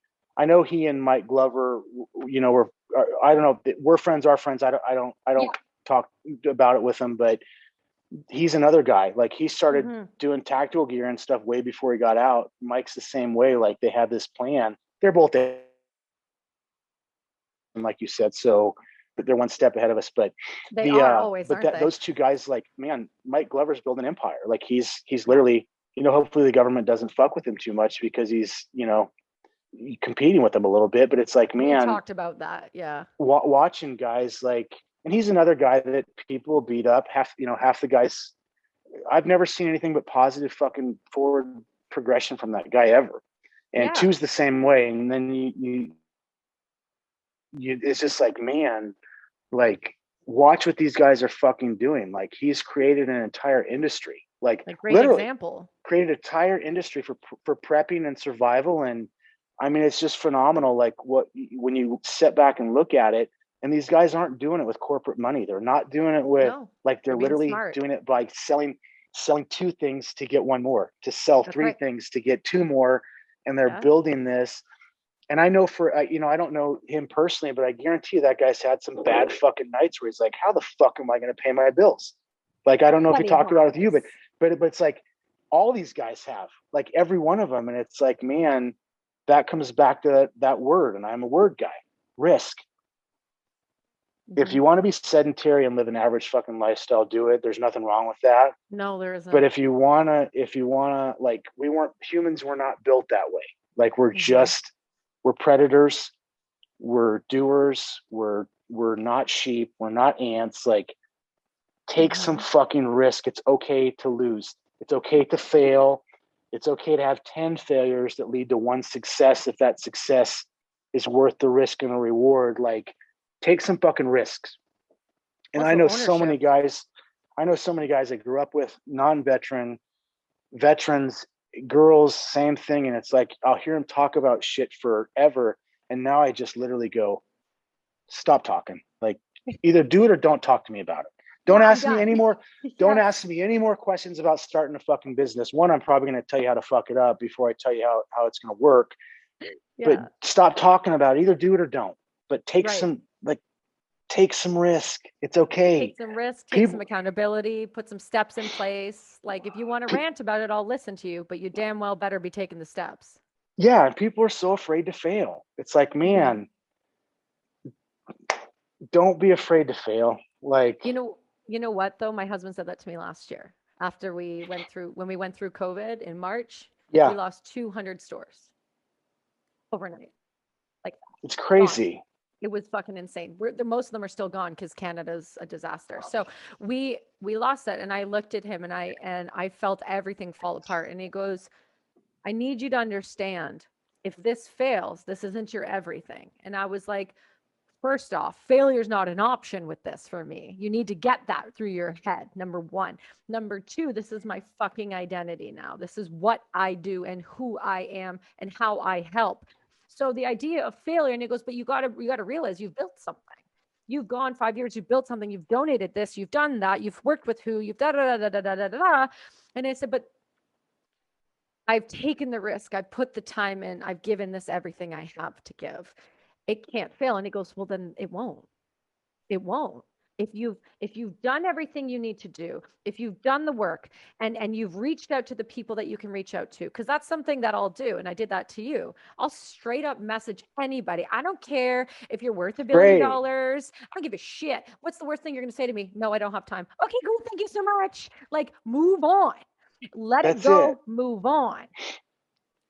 Not that hard. But that's how the world should be. We've compartmentalized everybody. Like the cool guys, these people, politicians, rich people, poor people, black people, white people. It's like, man, if you want to talk to somebody, fucking talk to them. Like, how did we get so far away that people are so intimidated by a conversation with another person?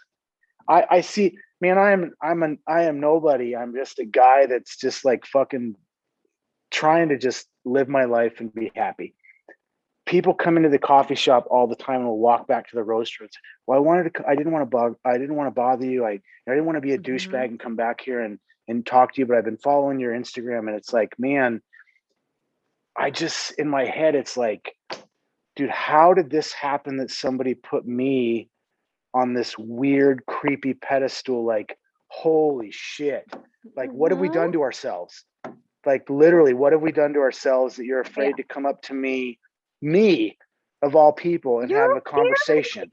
Dude, you're not okay. Let's not get this twisted. For people who aren't watching this, Bert is a jacked, tattooed, beard, SF, kind hippie, but he looks intimidating. You look intimidating. That's why. It's not just that you got to understand something. Whether or not that is your past, it's fucking impressive. Can't get that twisted. You are an impressive human being for what you've been able to do. You've done it the way you've done it, how you've carried yourself, and the example that you give is impressive. It's not necessarily just that people don't know how to talk. That's its own issue, right? That's its own issue. And that's kind of what I was getting. Like, that's a weird one to me, but I'm tracking what you're saying. Yeah. But that part of it, like, yeah, socially awkward and afraid to have conversations. Like, it doesn't matter what it is. Like, hey, what kind of tires are on your car? Doesn't matter, man. Pick anything.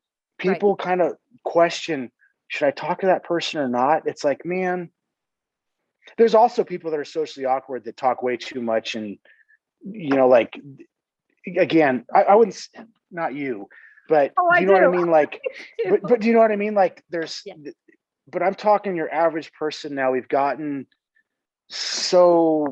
put each other in so many different boxes based on color and size and, lifestyle and how we dress and how we act. And I don't think we just did this overnight. Like, this has been going on for a long time. Since we stopped wearing suits in the 70s and everybody wore a black suit and women wore dresses, like, we've created our own styles, but we're putting each other in such boxes that, people and guys use this, other people use it, man. If you live in America or Canada or North America, even Mexico, whatever, there's not tribes, there's one tribe, man. Like, if the world goes to hell in a handbasket, like, man, we're all gonna, if it's China and Russia against America, guess Bro, what? we're fucked. We're calling Bert. We're all time. I will be in the mountains, man, just ready to go. But you know what I mean? Like, we just like, I love the theory of tribes, but I also realize that when you look at tribes at a core, half the tribes, when the word tribe was created, were murdering each other and over stupid shit, cultural beliefs. Doesn't matter.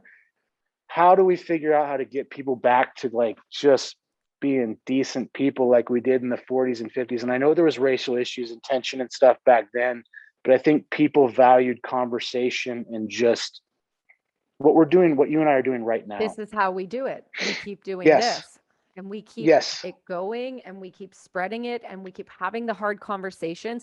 Have the conversation. And that's another thing. Have conversations with people you don't agree with. Hear other people's perspectives. I love it. I love that. I love it. And I try and do that. You know, social media is a weird animal. Mm-hmm. Nowadays, I try and post as much positive stuff as I can, and people still post bullshit comments, bullshit comments. And, you know, I've learned to realize, because I was like them at one point in my life, that that's about them and not about me. And you got to just like, that's how they and feel people about say, themselves. well, don't read the comments. Get the fuck out of here. Then why even have a social media if you're just going to post shit and go, look how awesome I am, I'm not going to read my comments. Read every fucking comment. Read every comment, because those are real people that are watching your social media, that have taken an interest in you as a human fucking being. Read every fucking comment. I had so many offline, like, I'll take it from a comment on my post to a DM, and people will, perfect example. This fucking guy comes in the coffee shop last week, and I wasn't there. He talked to Cheryl. He's like, I don't understand this hippie bullshit. Like, why do you have Grateful Dead stuff like in here, but the guy is also a Green Beret, and you have, you know, stuff about Teddy Roosevelt. The guy came back in, and this is great, because the guy came in and he's and I try not to judge people, but I'm just sitting there looking at the guy. He's got a handlebar mustache, and he's a fucking liberal, and he's wearing a Johnny Cash t-shirt, which in itself, you know, because Johnny Cash, everybody thinks was such a bad boy. Johnny Cash wasn't. Merle Haggard and fucking Waylon Jennings, those are bad boys. And this guy, I knew right away when I saw his t-shirt, I was like, oh, here we go. Coffee shop crusader. And he comes up, and he's like, and I'm having a conversation with somebody else, and he goes, so what's your story? Like, interrupts right in the middle of it. Cheryl was standing there, and Cheryl looked at me, because she's like, oh God, he's going to knock this guy's fucking teeth down his throat. And I killed him with kindness. And then he's like, are you the guy that does all the Grateful Dead stuff with the Army stuff? And I was like, one, I don't do any Army stuff with my business at all. That's not who I am. Yeah. Two, and then he says to me, man, I feel sorry for your kids. And I was like, oh no, bad idea. And I'm just like, man.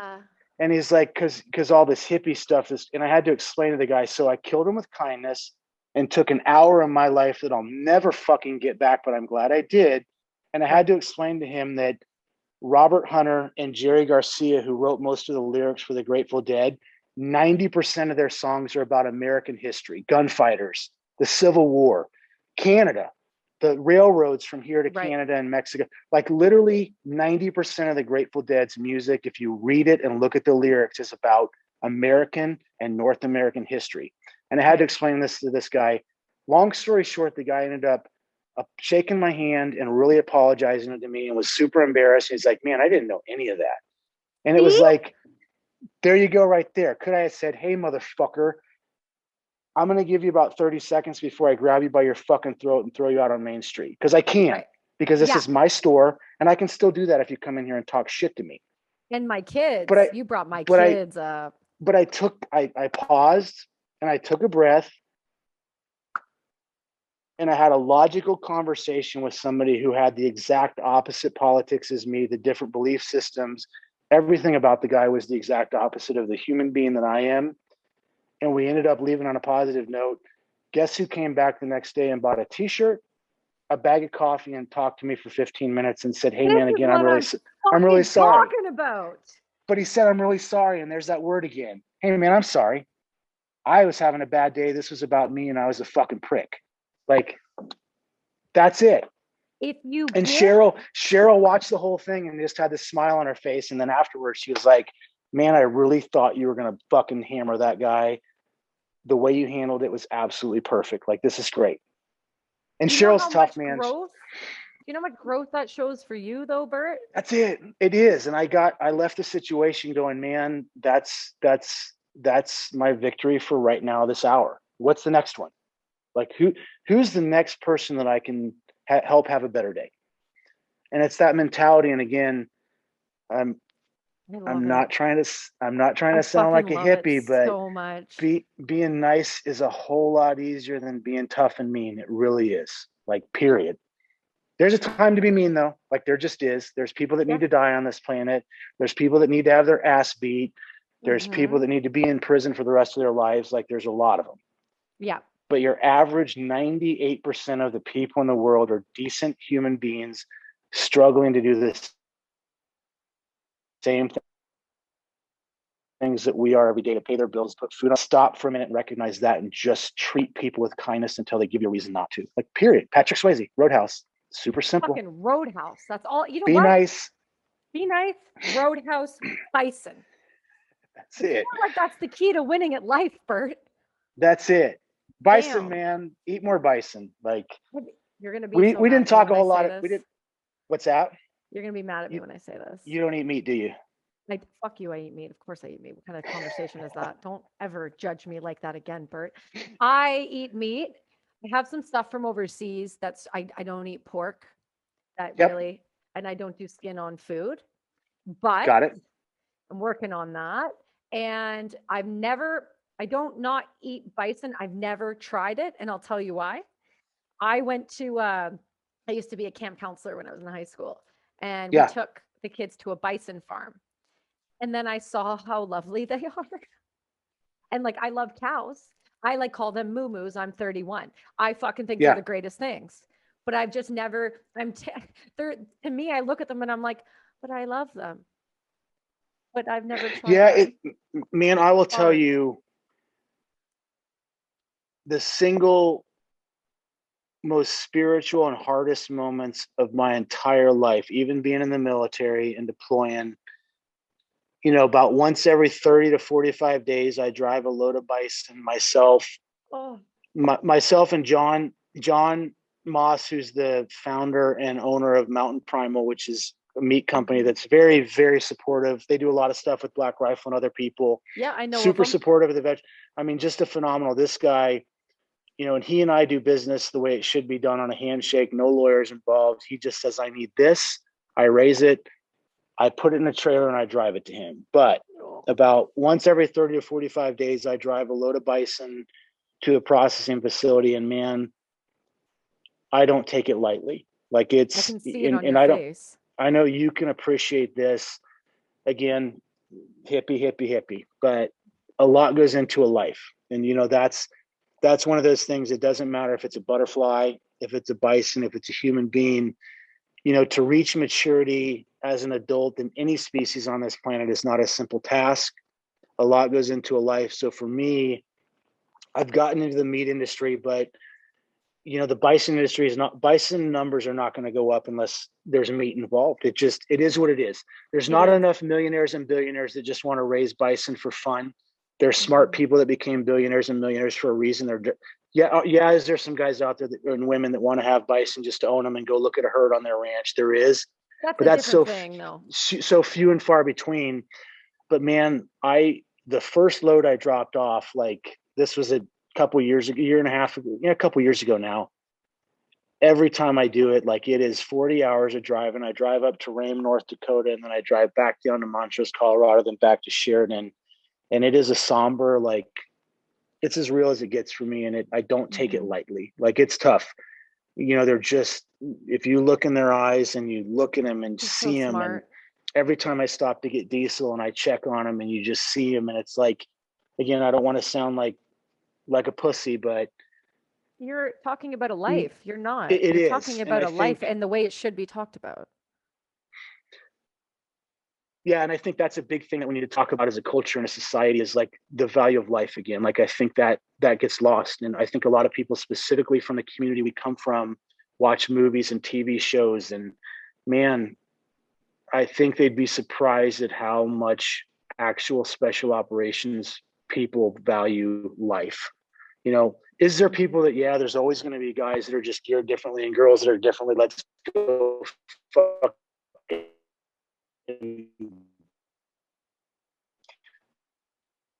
Hold on, you cut out there, Bert. What'd you say? Burn it down. Let's need people as a whole. I think warriors and they're just geared differently. It's no different than Native Americans and warriors. Then like there's just men and women who are geared for war. They'll handle it better. They're the people that we need to have that do things in the middle of the night that nobody else wants to do or will do, and nobody will make that sacrifice. But I think as a whole, we need to get back to kind of stop embellishing killing and start like really looking at asking somebody to go to another foreign land to fight somebody and to take their life or to have their life taken. Like that's a big deal. And I think somehow the general public that follows, the fanboys and fangirls that follow this stuff that aren't in the military, that don't understand it, that, it's not fucking cool. Like, it's not like taking a life is a powerful, powerful thing. Whether it's an animal, whether it's a person, the hunting community is the hunting industry is rocking and rolling. And the best hunters I know, man, and some of them here in Wyoming are the best hunters in the entire world. They value life so fucking much. They use every inch of that animal from the tip to the tail. They value life. They take a moment after they take a life. I think as a society, we need to really think about that. I couldn't agree with you more. I really couldn't. I think everything that you said, it matters and it means a lot. And I think hearing, like, this is why I wanted to talk, to you in particular, because of the way that you view things now. I think we all have pasts and we all have things we've done, and we all look at the world in a different way, in a different perspective because of the things that we have done. But I also know, seeing the progression in you and knowing it and hearing it and watching it and then getting to know you over this short period of time, just leading up to the show, and hopefully to have you on again, because your demeanor just changed really quickly when you started talking about your babies and taking them somewhere. And that, when you say, oh, this hippie shit, it makes me laugh every time you say it, because this isn't hippie shit. This is just feelings. These are normal human feelings that you shut off for a long time, that I shut off for a long time, that a lot of people who do our jobs shut off for a long time. And now you found that again. And the way you found it is you didn't let the negativity eat at you. And then you looked at these animals and go, these are not only going to be my solace, my happiness, my peace, my plan for my life, and raising them. You respect them for who and what they are on this planet. You respect what they're going to bring to other humans with their bodies, and you're going to use every aspect of that animal, and nothing is going to go to waste. But while they're alive, you're giving them the best life. You're not holding them in pens. You're letting them live. You're letting them breathe. You're letting them have fun and run. And you're doing the opposite of what you used to do. And I think that's not hippie shit. And that's not by fluke. This is by design. Meeting Bree the way you met her, that's by design. You finding Bison in your life, that's by design. You don't realize it, but it is. But you're making a difference now in such a different way than I think you ever thought you would. You're bringing education to people who thought bison were not an animal that you normally eat. You're bringing an education into the way and how much work and effort and time it takes to produce a food and a sustainable system. And people kind of forget because of factory farming, and they're like, oh, hunters. It's like, no, you don't understand. When you take a life, when you raise something from when it's born and you watch it come out, and then you go and you have to drive it for 40 hours to go, and you know what's going to happen at the end of that. The only thing that you've done is you've given the community an eye open to the right way to live life.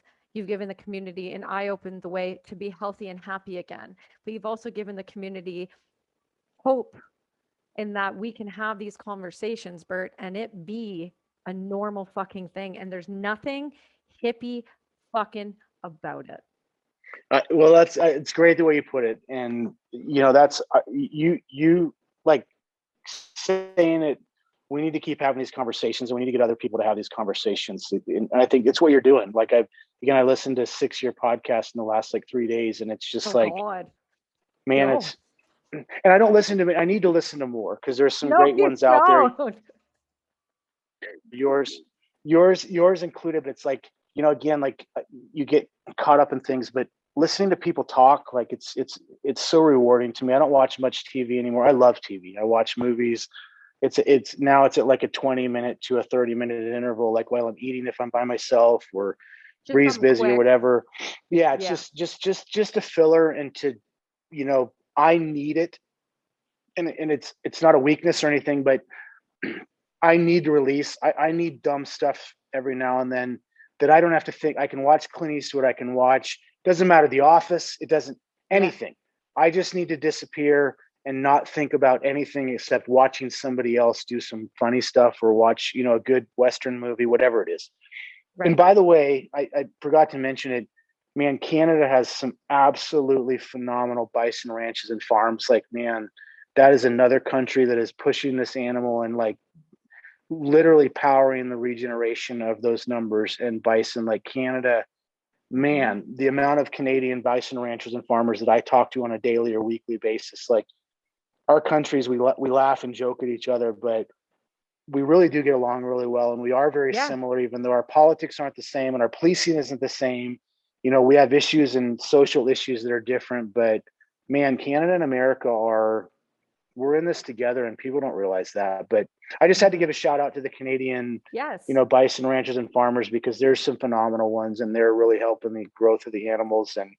And some of them have become mentors of mine. They've been doing this for 2 or 3 generations up in Canada. And man, that's another thing I want to mention. It's okay to ask for help. I said it earlier, but I've probably got half a dozen bison ranchers and their families that are helping me, to include being in my herd in Nebraska. I'm an absentee owner. I'm down there a bit. I pay for everything. My animals are there, but they watch them during the day because I can't be there every day. So there's so many programs, and I just wanted to plug the bison stuff, because I get questions all the time about people that want to start a ranch or want to do this stuff, veterans that get out. It's not that hard, but it's like getting a puppy or having a kid. It's a lot of fucking work for a few years. Like you can't, bison don't just, even though they're one of the most easy animals to raise and they're hardy and they're healthy, you don't have to do a lot with them. They're powerful. They need a lot of attention. They need a lot of food.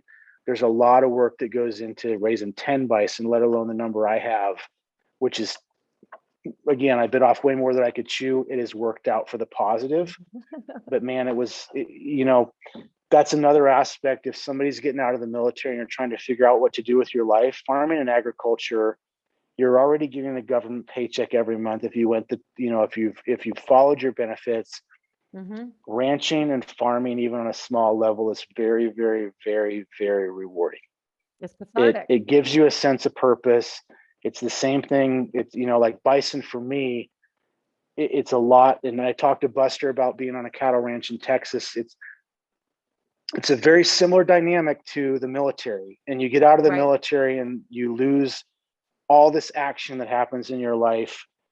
Comes down to like this, like being in traffic or driving fast in a car, turbulence on an airplane.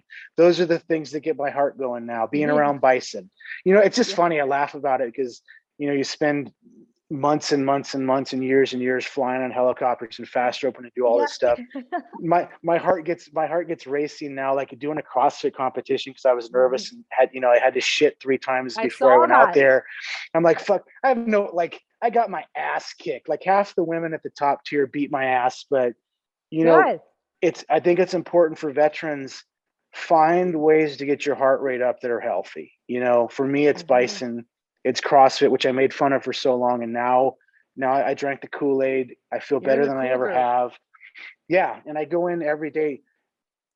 I think at a lot of CrossFit boxes, everybody has this person they're chasing that's a little bit better than them. And I have one, and she's a 30-year-old teacher whose husband works at King Saddles, one of probably the most iconic Western brand in America. He's a leather worker, and they run the kids. they run the kids rodeo every weekend. But my point is like Mandy's my target. So Got it. it used to be a guy on a team next to me that I can do more pull-ups, push-ups. I can outshoot you at the range. It's funny now that in my life I filled that void to get my heart rate up and have that competition.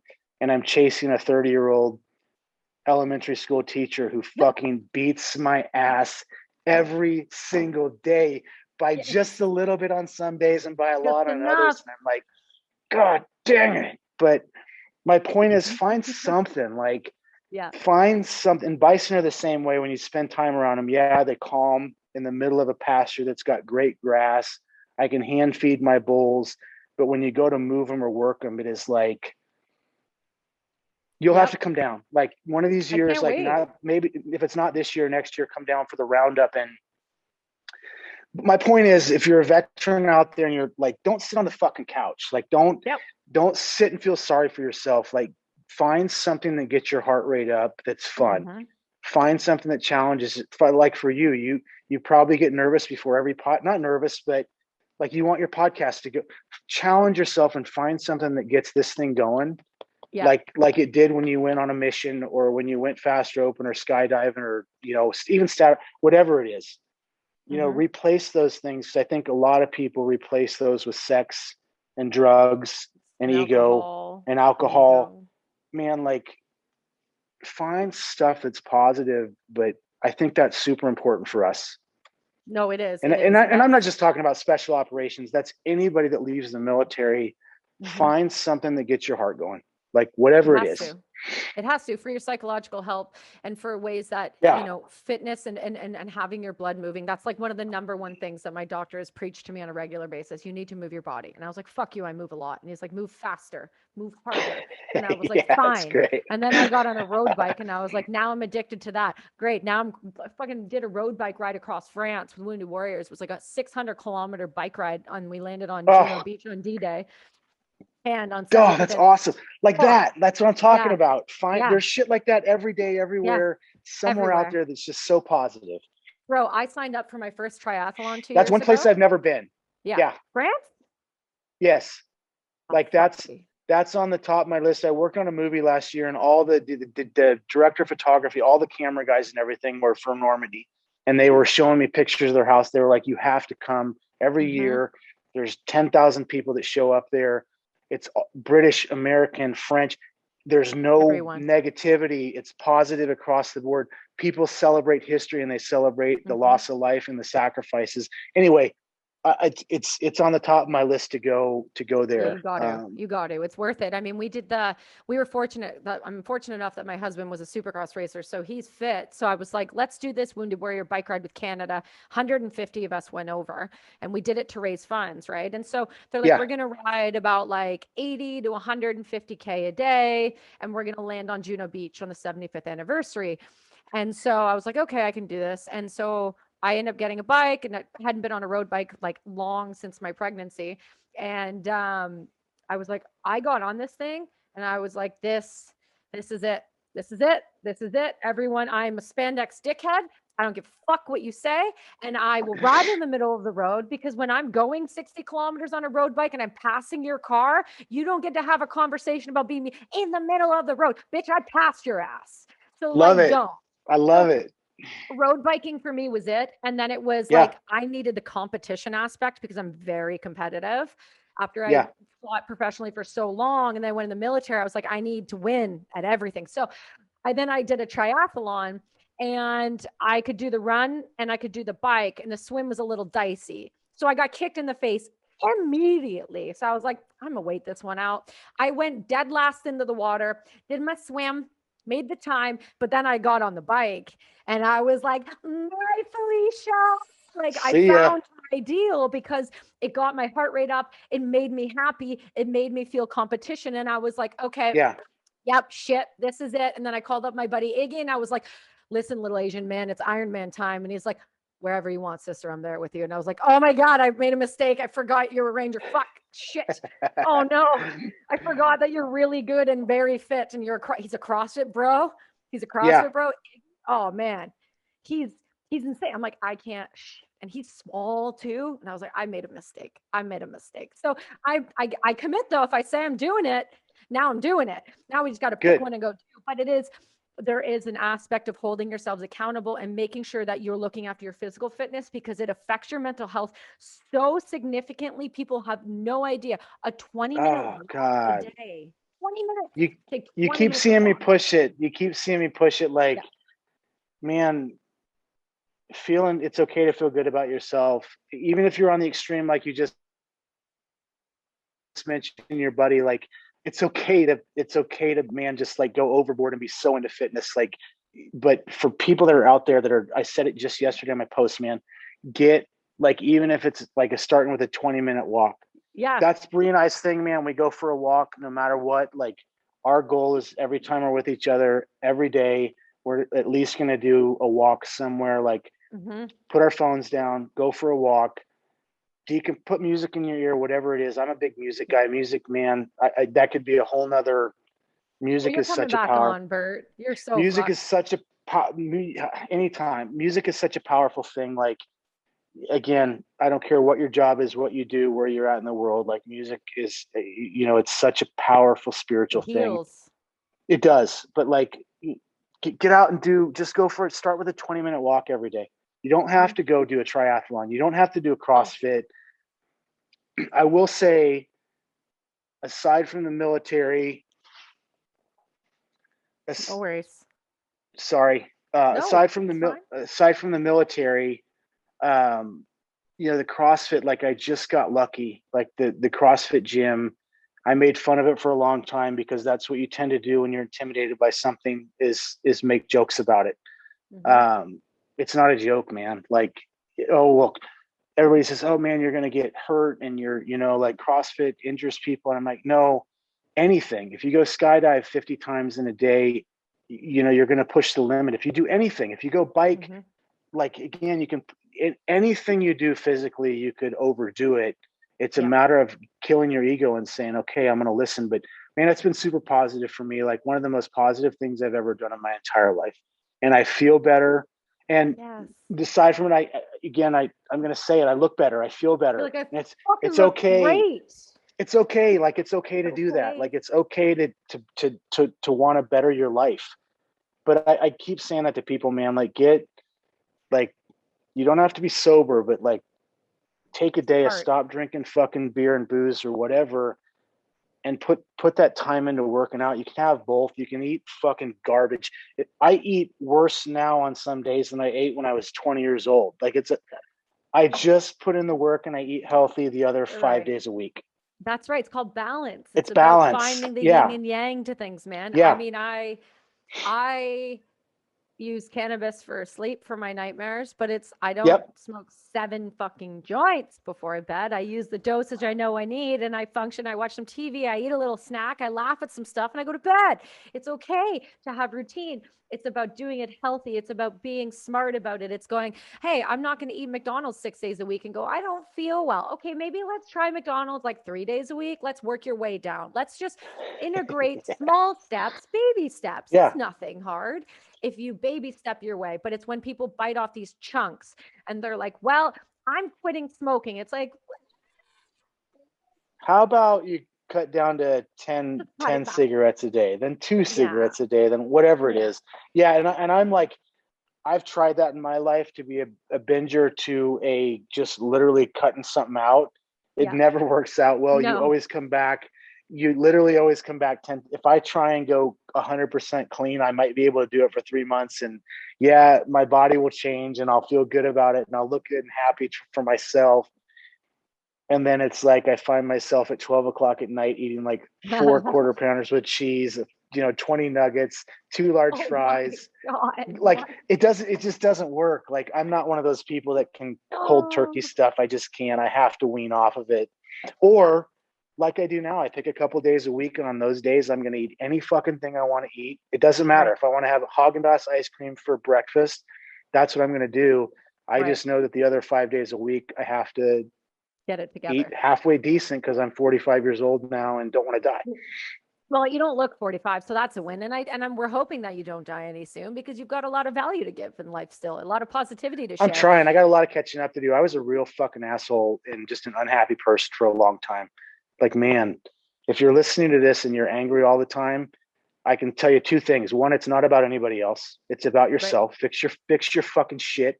It's not about it, it might be a little bit about other people, but I'd be willing to bet 80% of your anger is about you and nobody else. Like, fix your shit. Right. Don't blame other people for your shit. Stop making fucking excuses. Like, literally, I hear it all day long. People blame other people for shit. And I just look at them like, motherfucker, that's you. You're fucked up. Like, fix your shit. You need to take a mirror and go, kettle. Yeah, flat. that's it. And it's but like driving around angry all the time, like, man, I've been there. It's exhausting. It's way more work than just being happy and decent and owning the shit that you fucked up. Like, stress enough. If that's in this whole fucking podcast, man, if you're angry, fix your shit. It's not a good way to live. And nobody's to blame for your unhappiness but you. If you don't like your spouse, then don't be with them. If your spouse disrespects you and you don't want to be with them, don't be with them. If you don't like your job, if you drive to work every day and you're unhappy before you walk into your job, fucking quit. Yeah, problem. McDonald's is literally doing college tuition now, full benefits, $15 to $17 an hour. You can be a manager within a year making $60,000. Like, you have no fucking excuse. I've never driven by a McDonald's that wasn't hiring. Right? Put your pride aside. Seriously. No, like, literally. Starbucks. They do university, they do benefits, they pay really great money. Like, that's what I don't understand when people are like, I hate my job. There's nothing else I can do. It's like, well, no, there's plenty you can do. How much do you want to work for a better life though? How much? It's going to effort. It's going to be effort. You're going to have some drive. You're going to have to put some fucking initiative into your steps and want it to be better. You can't just ask for it. You need to want to do it and take the steps to do it. That's all it needs to happen. It's not that difficult. No, it's super simple. And I did it differently. Like, I had to cut everybody out of my life except one person. Like, over the last 18 months, I had one person out of a year. That was one person. That was it. And that might be overwhelming for some people. It might have been overwhelming for the person that I had in my life, but it wasn't. She opened her arms and said, literally, actually, she reached her hand out and said, let me help you back up on your feet because I can see who you are. And I think that's important to find people like that stick with you. And if you can get along with somebody, and if somebody sticks with you through the hard times, like, the good times are going to be that much better. But I'll tell you what, man, and there's a lot of motherfuckers that bailed on me, and I'm not playing victim, but it's pretty funny when you get in a shitty position in your life and you're not cool, you're having issues, or you're in a taboo position where people look at you and go, oh God, he did what? It's like, man, people will fucking bail on you in a motherfucking heartbeat. If you're listening, don't be that fucking person. If somebody's hurting or their life is fucked up or they're burning their fucking life down, don't turn your back on them because you think it's going to embarrass you. Get fucked. Like, actually try and help that person. Be a decent fucking human being and say, you know what? I'm going to stick with you through this and help you get to the other side. Even if it makes me look a little bit bad to associate with you, I'm going to stay with you and stay with this. Ray cares, one of 20 people. Like, I keep saying that. Motherfucker doesn't care who I am. No. He likes me because I'm me. Like, he doesn't care if I make a mistake. He loves you. He doesn't like you. He loves you. Same, and it's back. And there's so many people in my life like that it's like, I just want to open my arms and give them a big hug every day. And that's like, again, man, don't bail on people when they're fucked up. Like, if you can support them when they're successful and they make you look good, fucking support them when they make you look bad. Like, come on, man. Like, unless they specifically make you look bad and ruin your life or do something to fucking that's hateful or spiteful. But if them making a mistake in their life or their life falling to pieces makes you look bad and you bail on them, fuck you. Like, seriously. Yeah. Like, be a decent person. I have plenty of that. There's plenty of I know you've been there, like, and I think everybody has. Yeah. Nobody wants to talk about it though, because God forbid you either have done that to someone and you feel ashamed, or you have been on the other end of it where someone has done that to you and it just makes you sad. But if we don't stand up for the people that are in our circles and we don't reach out and reach our hand out, then you're going to be the one not responsible, but you damn well better expect that phone call and what that's going to be on the other end of that phone call. If you know they were struggling, you can't fucking for a second say that you didn't know. And when you get that call that that person killed themselves, you better sit back and look at yourself in the mirror and go, all right, it's not my fault. I can't stop someone from taking their life, but I can be there for them and hope that I'm enough of a positive influence that they don't decide to do it. Absolutely. And that's who we should be. And we should be held to a different standard of it because we were in the military and the line of work that we did. And it's not just us, it's firefighters, police officers, paramedics, nurses, like paramedics, like God, the nurses in this world do not get enough credit for what they do. Holy shit. No. Like, talk about a group of people, nurses and paramedics, like, man, I have to explain that to people all the time. Like, PTSD isn't a, hasn't been copyrighted and trademarked by the military and law enforcement. Like, imagine working in an emergency department, seeing child molestation, elderly people being abused, car wrecks, drug addicts. I could name 50 things that nobody wants to, people that cry when they see a US, the Sarah McLachlan dog SPCA video. Like, go be a nurse, go watch what nurses do for one fucking night, and I guarantee you'll have a better appreciation for everything in this world, to include taking your fork from your table to your mouth. You'll go, holy shit, I'm really fortunate I don't have to do that for a living. Right, exactly. No, and that's exactly what it is. Yeah, but that's like, again, man, happiness is a choice. You're not a hippie. I wasn't going to say I started to, and I used the better word. You're not a fucking hippie, bro. I use the other H word. There's hippie and there's happy. For me, they go together, but I use the other H word. Happiness is a choice. Like, it's your fucking choice. I don't care who you are. It's your choice. Out there somewhere, there's a 7-year-old kid that just got diagnosed with cancer and is going to be in chemotherapy and radiation for the next 5 years of their life. Your fucking problems on Instagram aren't real problems. Like, fix your fucking shit. That's like, put it in perspective. Own your shit too, right? Yes. Stop blaming everybody else in the world for your problems and grab yourself, give yourself a shake and move forward. Be happy, be healthy, and just try to be a nice person. And it won't be that hard. Patrick Swayze Roadhouse, be nice. Fucking Roadhouse. God damn it, Bert. God damn it, Bert. I didn't think I was going to go this long with you. I mean, I could go hours and hours, but I think I'm going to cut us there, only because I'm going to have you back, whether your poor little soul likes it or not. Whenever I'm always here. Like, again, like, this is like, I really love what you're doing. I can't thank you enough for your vulnerability and the stuff you talk about. Like, and you've magnified it even worse, because not worse, but better, because I don't think there's a lot of females. I typically don't put people in classes, but there's not a lot of females that are being vulnerable like that.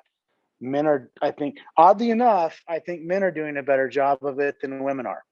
But it's nice that you're on here and you're being vulnerable and you're talking about the stuff you talk about. Like, it's just, the world needs more of this. Like, thank you. Thank you. I appreciate that. Listen, I'm coming at it from the perspective only ever working with men like you guys, right? I've only ever worked with men, and I've only ever worked with top tier soldiers, and I've only ever deployed with men like you, and I've only ever seen men like you struggle. I've only ever seen men like you do things. I've only ever done things with men like you. I think women have an ability to get tough dudes, if it's the right woman, to sit down and fucking crack. The way I'm able to do it is because I come at it from the perspective that I've been where you've been. I'm just one of the rare ones that's been where you've been. And I just felt like there was a space in what's happening in the world right now where it's okay, finally, for me to be who I am, and hence the F-bomb dropping sign. It's okay for me to talk how I talk. It's okay for me to be who I am. I'm not too much for everybody. If you don't like me, turn me the fuck off. But I'm going to try to spread positivity in every way, in every aspect I can, because there are plenty of people struggling. There are plenty of people that want to talk, that don't know how to talk, and it gives them something different, a different perspective. And I feel like if you give the shit back to the guys just the same way another guy would, it's a different conversation at that point. And that's how we're able to do it. It's just different. It's great. different. It's great. So, And to add to the point that you just said, it's taken me 45 years to learn this. Everybody's struggling somehow, period. Some people just hide it a lot better than other people, but everybody's struggling. I don't know one person that wakes up every day and has a perfect fucking life. There is no such thing as a perfect fucking life, period. No, there's not. There's just not. So, and I think what you're doing is only going to better the veteran community and people who are leaving the forces, and leaving fire and paramedic and police. They're leaving and they're going, okay, what do I do next? And you're a great example. And that's what I want to be the message. Like I keep saying this, like I went into special forces, as a hippie. I came straight in. I'll be honest, and I say this all the time, and some people just don't fucking hear me. They think I'm a gun guy and a cool guy. Man, I wanted to be an 18 Delta. That's why I took an 18 X-ray Green Beret con. I wanted to be the best medic I could possibly be in the world and go to war and help my country. But for me, it was always about medicine. I was an average shooter on my best fucking day at the range. Even when I was practicing a lot, I was an average shooter. Man, it was about medicine for me. All I wanted to do was tactical and combat medicine. And I think some people kind of lump me in with some of these guys that are super tactical and shooters and I just want to make that clear for people that are listening. Like, man, there's here and there's here. My special forces career was here. There's a lot more guys here. And then more importantly, for me right now, as we're doing this podcast, somebody's in some third world shithole right now, and they've got a brand new baby that they've never even seen before because it was born while they were gone and they couldn't leave what they were doing. Man, start focusing. The focus should start right there. Right. Not on the cool guys that are out with companies making a gazillion dollars and funny shit and doing this and that and doing awesome stuff. The focus should start with right fucking now. Somebody's in a firefight in some third world shithole that we'll never ever hear about probably for 10 years when somebody writes a book about it. Right. But that's where the focus should be. The men and women that are on the front lines, everything else should take a back seat to that, if that makes sense. It makes total sense. You get it. You've been there. You've seen it. You've felt it. You smelt it. You know how it works. You understand what that's like, whether you like it or not. I hate to break it to you. You're fucking cool to me, dude. And you're going to be really fucking cool to my listeners. So you can act like you're not a cool guy, but you know what? You are, and you're a cool guy in the best way. And so I hope that that's nothing but a compliment. I want people. My favorite thing in the world is when somebody finds out I own Bison and their eyes light up, and I'm like, yes, I'll take the credit for this cool. Like, that's the cool that I want in this world is I own Bison and a couple of cool dogs and I got a great girlfriend. Like, I'll take that. That's the cool I want. So, but thank you so much for having me on. Like, anytime, make sure the next time you talk to Ray, tell him he's a piece of shit and I love him. You got it. But thank you again for having me on. Thanks for what you're doing. No worries. I'll push this out. I think. Go ahead. Listen, we're here for you too, right? And so you let us know in any way that we can help. Brass and Unity does that. We just want to start those conversations, have those conversations, keep them going, keep the education and idea that there's more to life than just being in. You can be very successful, and success is different ways. And so you just let me know. I'm going to be down there not too long from now, so you're going to get the phone call. Do it. Come down anytime. Thank you so much. And I'm going to end it in a nice little hippie way. I love you, man. Thank you so much. I can't wait to talk to you soon. Thanks for having me on. Stay on with me for 2 seconds. Listen, everybody, I'll chat with you all next week. See ya.